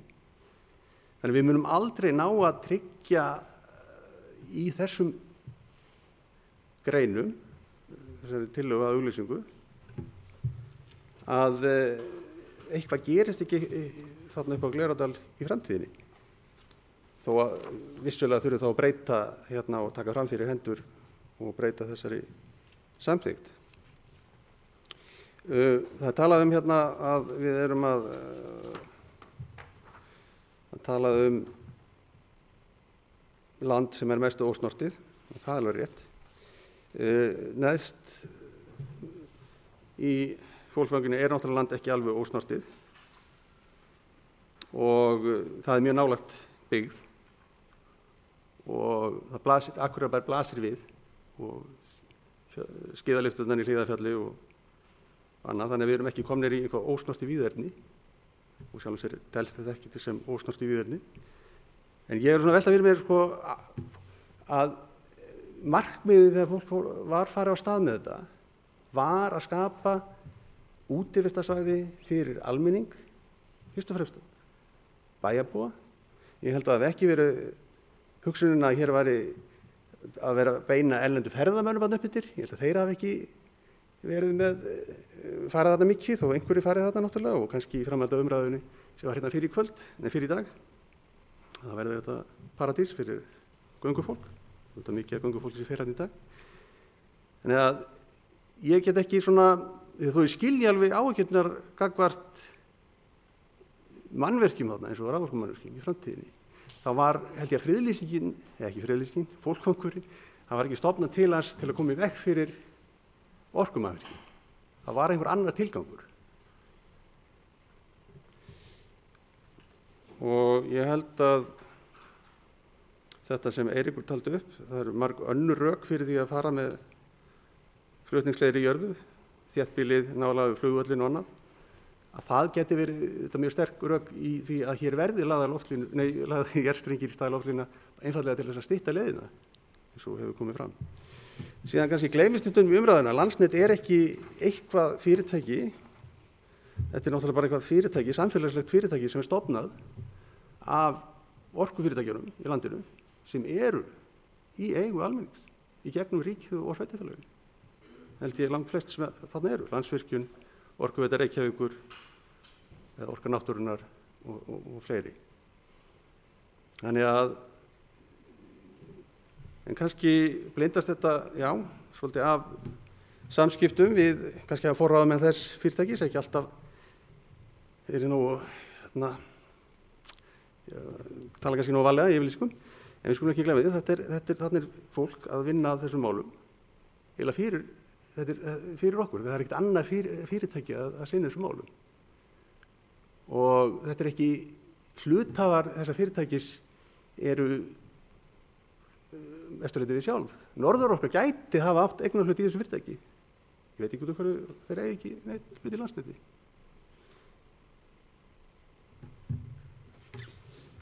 Þannig að, og flestar greinarnar þarna vísa oft í almenn lög, að sjálfsögðu eru almenn lög í landinu með hvernig á að umgangast náttúruna með til dæmis akstur utan vega og meðferð skotvopna og annað slíkt. En það er auðvitað ítrekkað hér kannski og ítrekkað að það þarf ofta að hafa þá samráð við Umhverfisstofnun eftir þetta verður fólkvangur. Þannig að ég held að við meðum ekki blindast af því að við náum að tryggja það að ekkert gerist þarna í framtíðinni með því að setja reglur í dag. Takk fyrir. Sigurður Jóhannesson, bæjarfulltrúi hefur lokið máli sínu. Sóli Björk Stefansdóttir, bæjarfulltrúi hefur beðið orðið.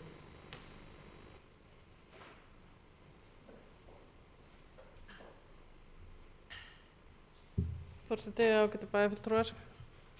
Ég vil þakka bæjarstjóra Eiríki fyrir fína yfirferða því ég fór einmitt ekkert kannski alveg í smáatriðum yfir lögin og þessa þingsályktun og svona, bara mjög gott. Auðvitað væri gott að heyra líka frá fleirum vangaveltur þessi mál, en mér finnst sko einmitt þetta mál sem við erum að ræða snýst ekki það að meta hvort að okkur finnst betra að leggja loftlínur eða jarðstrengi. Þetta snýst í raun og veru heldur ekki, þó það kannski skiptir máli í þessu hvers konar fyrirtæki Landsnet er, og eins og ég fór yfir áðan, þá hefur þá þurfa aftur á því hlutverki Landsnets og alveg óháð því hverjir eigandi fyrirtækisins er, þá hefur það bara ákveðið hlutverk og það er einfaldlega að leggja raflínur og búa til flutningskerfi eins og það fyrirtæki telur best út frá því eingöngu þeim áætlunum að leggja flutningskerfi. Það er ekkert að spá í öðrum hlutum eða hvað öðru fólki finnst um það hvernig eða hvert þetta verður lagt eða hvar eða hvernig og það er okkar hlutverk að hafa skoðanir á því og standa vörð hagsmuni samfélagsins og við erum bara átt okkur á hlutverkum okkar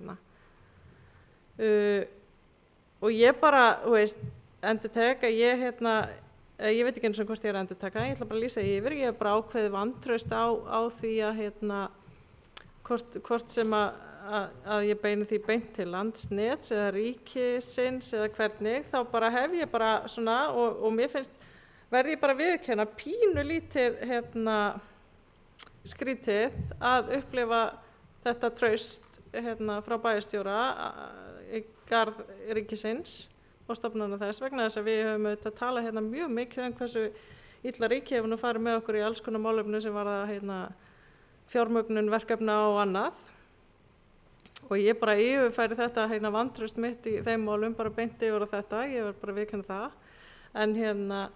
en ekki síst bara geri ég mig grein fyrir því að ég og Landsnet erum ekki að vinna fyrir sömu hagsmuni, það bara þannig. Takk fyrir. Stefánsdóttir, bæjarfulltrúi, lokið málsins, næst Málskonur Gíslason, bæjarfulltrúi.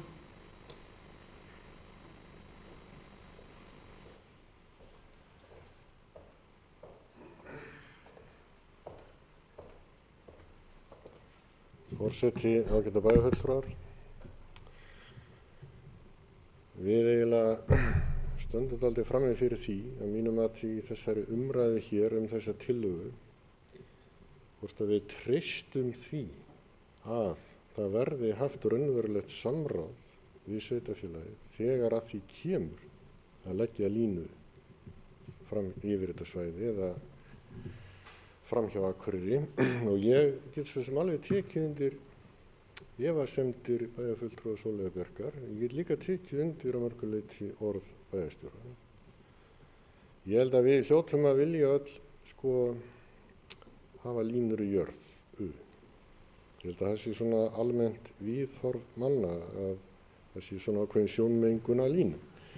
Hins vegar erum við í dálítið tvöfaldri stöðu og ég skal lægja orða að við höfum gengið dálítið fram fyrir skjöldi í því að fá rafmagn á svæðið og þá hafa önnur sveitarfélög dálítið staðið þar í vegi með því að gera kröfu það að línur fari í jörð, háspennulínur, langar vegalengdir. Svo viljum við náttúrulega að línurnar fari í jörðu hér en krefumst þess að það verði svona hort fram hjá því að einhverju leyti annar staðar. Þannig að þetta við erum í pínulítið tvöfaldri stöðu að mörgu leyti hvað þetta varðar. En ég held reyndar að við verðum kannski aðeins að horfa til þess að við getum haft áhrif á framgang mála þó við treystum ekki Landsneti eða fyrirtæki ríkisins að fullu hvað þetta varðar.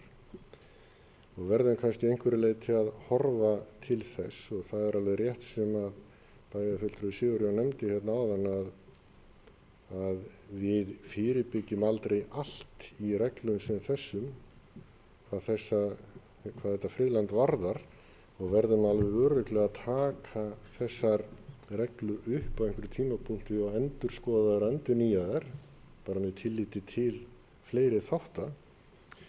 Og ég hefði alveg pottþétt viljað hafa inni þessa klásúlu eins og hún var, en mér sýnist þó öllu að ef við samþykkjum það að taka hann inn aftur að þá bara verður þessu hafnað, en það er búið að hafna þessu.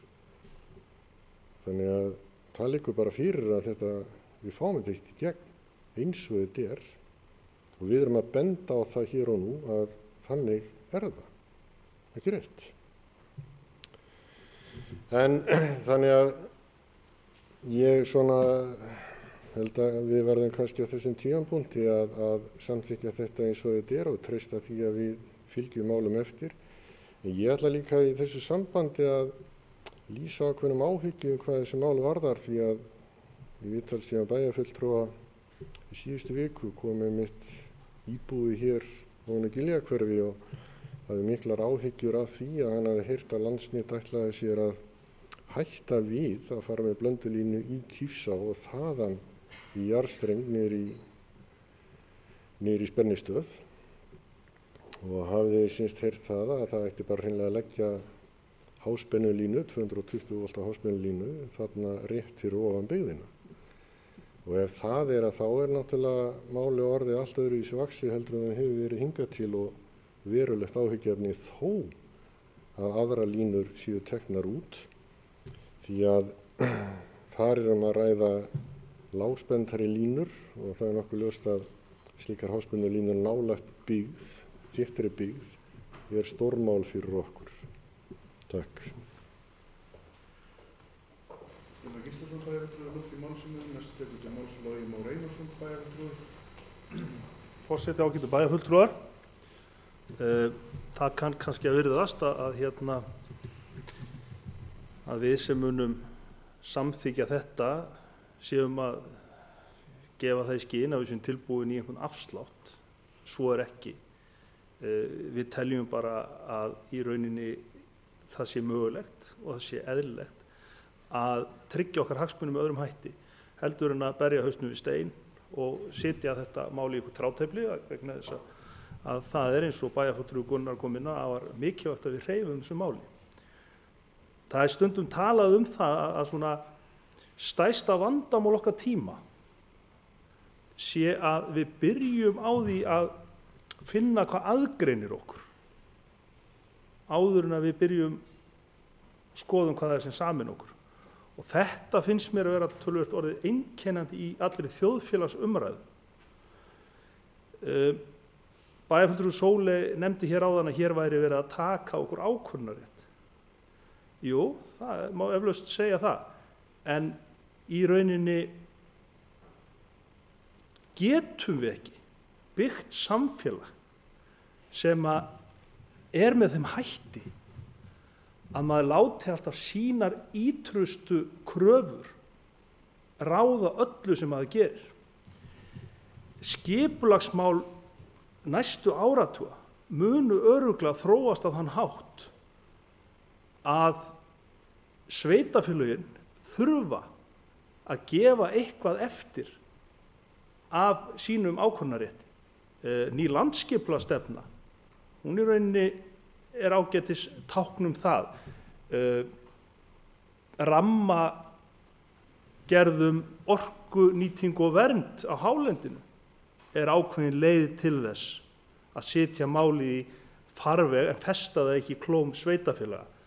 Ég man nú ekki betur en að hér hafi nú töluverður fjöldi bæjarfulltrúa bókað á þá vegu að það ætti að rífa skipulagsvald af stærsta sveitarfélagi landsins. Nú, það þá væntanlega verið að gefa það í skyn að þetta sé ekki svo heilagur réttur að það megi nú ekki hrófla við honum og mér minnir að bæjarfulltrúi Sóley hafi stutt það ályktun, en það kann að vera rangt. Þannig að ég held að það sé að mörgu leyti skynsamleg leið að búa til einhvers konar kerfisáætlun og það ekki rétt sem bæjarfulltrúi Sóley segir að Landsvirkjun stjórnist eingöngu af því Landsnet stjórnist eingöngu af þeim hvötum að gera hlutina á sem ódýrastan hátt. Þeim hins vegar þröngt sniðinn stakkur og þeir eiga að leita hagstæðustu leiða en þó ákveðið svigrúm þarna inni. Og ég skil eiginlega ekki hvað bæjarfulltrúin á við þegar hún talar að hún sé ekki að verja sömu hagsmuni og Landsnet. Eflaust má það vera einhverja hluti, en ég held að báðir þessir aðilar séu alveg, ef það hægt að hlutgera Landsnet, þá séu báðir þessir aðilar að verja allavega lífsgæði og möguleika okkar til þess að byggja hér upp bjarta og góða framtíð. Nú ætla ég að hætta mér út í örlítið hættulega brautir.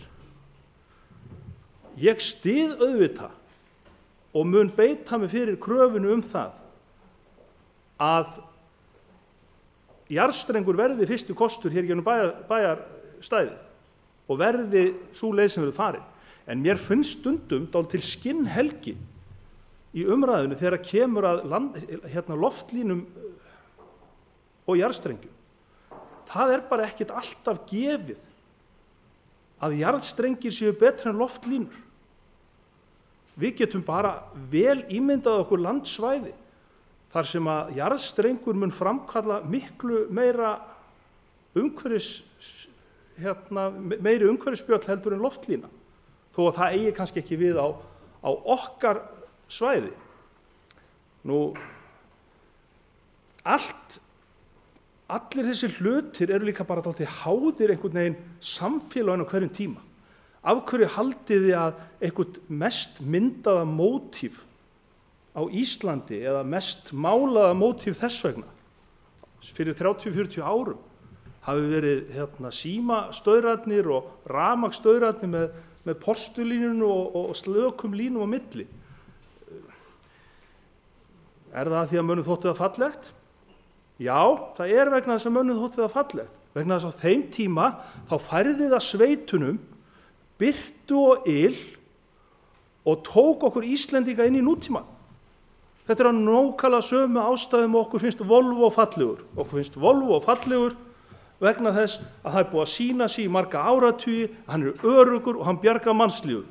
Og þetta er að nákvæmlega sömu ástæðum og okkur finnst hvítu heyrúlurnar sem eru á túnunum fallegar vegna þess að það þarf ekki að flýta sér á þegar það kemur ótíð og fara með upp í súreisturna. Í dag þá er okkur einhvern veginn, þá er þetta orðið svo sjálfsagður hlutur fyrir okkur að við föttum hreinlega ekki hvað það er dásamlegt að það sé hægt að flytja rafmagn og orku á milli staða. En ég er hér með ekki að halda því fram að við eigum að slaka á þeim kröfum að það verði farið í vönduðustu leið sem völ er á miðað við aðstæður og fyrirfram eru það jarðlínur og ég er sammála ykkur öllum það. En við skulum aldrei festa okkur svo í einhverja trú eða kreddu að við sem ekki tilbúin til þess að skoða hlutina frá fleiri sjónarhornum.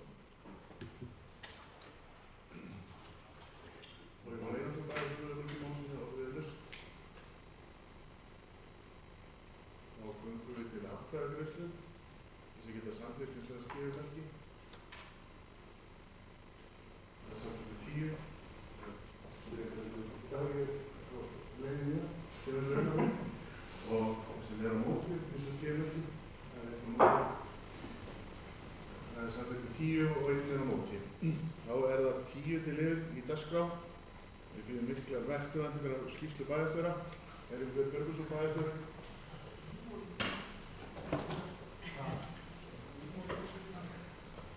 Forseti, ágætu bæjarfulltrúar, ég ætla að vona að séu fleiri sem bíður svona spenntir eftir skýrslunni.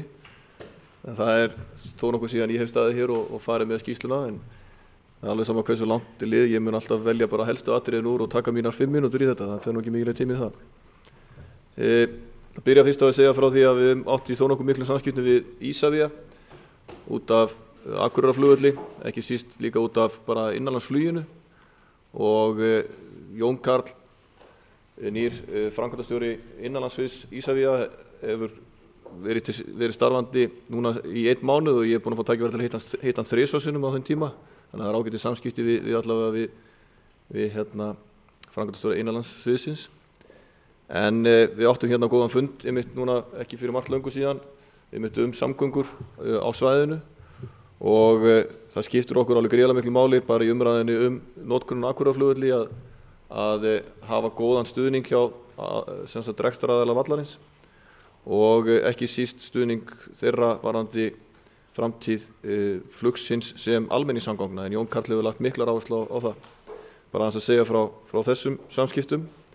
Og síðan hefur mikil vinna síðastliðnar vikur og mánuði farið í að undirbúa komu flóttafólks til Akureyrar og ég ætla ekki að fara í gegnum það allt saman hér, það tekja allt of langan tíma en undirbúningurinn gengur bara ágætlega. Við höfum ekki látið stoppa okkur það að við höfum þetta ganga frá samningum við ríkisvaldið fjármögnun á verkefninu og því er lokið. Staðan á því verkefninu akkúrat í augnablikinu er svo að í dag, frekar en í gær, var fólkinu kynnt það að þessi möguleiki að koma til Íslands og þá til þessara 3 sveitarfélaga sem hafa verið valin til að taka á móti fólkinu og núna er fólki þá að velta fyrir sér því hvort að það þiggur þetta boð. Það er ekkert sjálfgefið að þó að við höfum talað það að þetta séu 55 einstaklingar sem séu á leiðinni til okkar, það er það ekkert endilega að tala. Fólkið þarf að sjálfsögða að þiggja þetta boð og það er verið að vinna í því núna og við fáum þá upplýsingar núna næstu dögum hverjir, hvaða hópur og svo framvegis koma til okkar.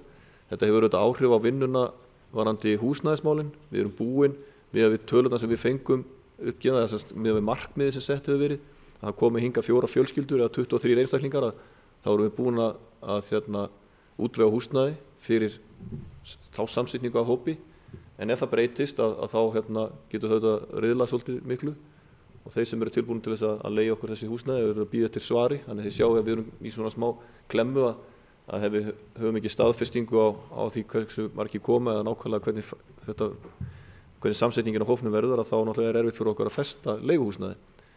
En þetta allt saman í góðri vinslu, góðu samstarfi við alla sem að málinu koma, þannig ég bara segi ykkur frá því að við erum að gera okkar besta til þess að gera móttöku fólksins sem besta, og það stemt að því að þetta fólki komi núna fyrir jól, og það gæti að gengi eftir ef allt gengur að óskum. Nú, umhverfismál eru náttúrulega, þú hefur að ræða meiri hlutan á fundinum umhverfismál, og þá hafa þau líka verið tekið mikinn tíma af mínu starfi síðastliðnar vikur, og meðal annars var haldin ráðstefnu vistorkumál og mikið samstarf sem við eigum við vistorku, bæði vegna kynningarefnis og annars, tengist ekki síður því að nú loftslagsráðstefnan COP21 í París, og við þó við séum lítið sveitafélag norður Íslandi, þá ætlum við að reyna að gera okkur eins sýnilega eins og við getum, og innan 40.000 mann sem voru gestirnir í París, en Guðmundur Haukur mun verða fulltrúi vistorku meðan þar á svæðinu og fylgjast með erindum og fyrirlesturum sem þar eru, og ég verð reyndar í París líka á sama tíma en á allt öðrum ástæðum, og það vegna fundar sem að sambandíska sveitafélagi, ég semst fulltrúi sambandsins á fundum svokallaðs samstarfs sveitafélagi Evrópu, en það að sjálfsög vera fjall loftslagsmál líka, þannig að það stór þáttur í okkar í umræðin í dag. Nú, við áttum fund 27. október síðastliðnum málstofum kynjaða samþættingu og kynjaða fjárhagsáætlanagerð, mjög fínn fundur með nefndar- og bæjarfulltrúum og starfsfólki bæjarins, sem haldin var í Lionssalnum. Þannig bara að vekja athygli á því og benda á það að við erum að fullu í vinnu hvað þann þátt varðar, og það að vera að vinna í mikill úttekt á stjórnsýslu sveitafélagsins, og við höfum átt þó nokkuð mörg að fundi með okkar ráðgjöfum vegna þess, og til upplýsinga að þá liggja fyrir svona drög að tillögum sem við erum að vinna með, og það tekur svolítinn tíma að vinna úr þessu, og því að vinnan dreigist og niðurstöðunar liggja ekki fyrir, að allavega niðurstöður ekkert að kynna niðurstöður á þessari stundu, og auk þess sem að það kallar á aukið samráð líka við starfsfólk, og við erum að vinna í því, þannig að það verður bara að fá að hafa sinn tíma líka, en við verðum að klára það verkefni sem allra fyrst. Nú, við höfum verið að vinna eins og þið voru með hér í umræðum áðan varandi ferðamál, ýmis mál sem snúa að markaðssetningu landsbyggðarinnar í ferðamálum, og ég get svo sem tilnefnt ýmsa fundi sem að tengjast í, en ég ætla ekki að fara út í það nákvæmlega. Nú, aðeins að segja frá því að ég satt fund Northern Forum í Jakutsk í Sakka í Rússlandi í byrjun nóvember, og bara í örstutt að segja frá því að ég held að fólk gerir sér ekki alveg grein fyrir því hvað Akureyri spilar stórt hlutverk í þessum norðurslóðamálum, og við finnum það sérstaklega. En við á fundunum þar að þá alveg ljóst að það hlustað á okkar rödd, ég talaði þar okkar röddu, og það borið mikil virðing fyrir Akureyri, sem er svo sem ekkit athyglisvert í sjálfu sér, nema það að við erum eina sveitafélagi í þessum samstöðu. Þetta eru bara ríki á norðurslóðum, og en Akureyri er eina sveitafélagi þar sem við erum ekki með ríkjasamstarf á Íslandi, og við erum fulltrúar Íslands, og mjög mikilvægt og mjög virðingavert að vera í því hlutverki. En fyrir bæjarfulltrúa Loga þá mun ég ekki fara yfir það hvað ég fekk að borða, það var mjög athyglisvert, því hann spurði nú að því. Nú, við vorum að tala um Landsnet áðan og vinnum þar, við náttúrulega áttum fund sveitafélagi með Landsnet vorum að fundi í Varmahlíð í nóvember þessi mál sem snúa Blöndulínu 3, þannig að það er heilmikil vinna í gangi sem snýr að þessum raforkumálum, bara koma því að. Nú, formaður og framkvæmdastjóri Norðurskautsráðsins heimsóttu Akureyri, sem nú enn ein svona staðfestingin á mikilvægi Akureyrar í þessari fjölskyldu norðurslóðir. Nú, við áttum líka fund sveitastjórar og bæjarstjórar á öllu svæðinu innan þessa lögsagnarumdæmis með lögreglustjóra, vorum að fara yfir samskiptin okkar með lögreglunni og þar var verið að ræða meðal annars svona mál sem að bæði flókin og erfið mál sem við erum að glíma við í dag sem snúa að unglingum og eins líka mál snúa bara almenni löggæslu og fjárstuðningi eða sem sagt fjárveitingu til löggæslumála á svæðinu. Og ég er að vera búið með mína 5 mínútur. Við erum búin að loka og uppgjöri varðandi landsmóti sem haldið verið sumar og almennt tókst það bara mjög vel og gekk ágætlega eftir sú áætlun sem við lögðum upp með og á að vera búið að gera upp við alla sem að málinu eða sem kom á stuttuverkefni og unnu með okkur. Og ég ætla bara að nota þá tækifæri hérna líka að þakka bara fyrir samstarfið við alla þá sem koma að verkefninu, Ungmennafélag Íslands, Ungmennafélag Akureyrar og Íþróttabandalag Akureyrar og alla þá starfsmenn sveitarfélagsins og nefndamenn sem hafa komið að því og ég held að ég er ekkert held, ég er bara sannfærður um það að þetta verkefni hafi verið okkur bara til sóma. Orkumálastjóri og forstjóri Ísor voru hér í heimsókn í síðustu viku og eins var stjórnarfundur Lífeyrissjóðsins haldinn og svo hafi líklega ekki farið fram hjá neinum að við kveiktum ljósin á jólatrénu helgina sem gjöf frá vinabóð okkar Annis í Danmörku. Nota tækifæri að þakka fyrir þá gjöf og að lokum að þá voru hérna bara 2 heimsóknir sem ég held ég hafi segið oftast frá þegar við fáum heimsóknir frá fulltrúum erlendar ríkja. Norski sendiherrann var hér í hádeginu í dag og danski sendiherrann kom hérna helgina vegna þegar hann var að afhenda okkur jólatríð. Þannig að þetta svona það allra helsta sem ég hef farið í gegnum eða verið á minni dagskrá síðastliðnar vikur, 5-6 vikur og síðan býður bara heilmikil vinna núna í jólavertíðinu og ekki síst að ljúka fjárhagsáætlun sem náttúrulega eitt langstærstu verkefnunum. Þá var formaður Bæjarráðs slegið í glasi og ég þakka fyrir mig. Björn Björnsson, bæjarstjóri hefur lokið máli sínu og í lokin ætla ég að benda á afturkallandi fundargerðir sem eru lagðar fram til kynningar. Afgreiðslu fundur skipulagsstjóra 19. og 27. nóvember 2015, atvinnumálanefnd 18. nóvember, bæjarráð 19. og 27. nóvember, framkvæmdaráð 20. nóvember, fræðslunefnd 23. nóvember, íþróttaráð 12. og 19. nóvember, samstarfsnefnd ferlimál fatlaðra 16. nóvember, skipulagsnefnd 25. nóvember, skólanefnd 9. og 16. nóvember, stjórn Akureyrarstofu 27. nóvember, stjórn fasteigna Akureyrarbæjar 13. nóvember, umhverfisnefnd 24. nóvember og velferðarráð 18. nóvember.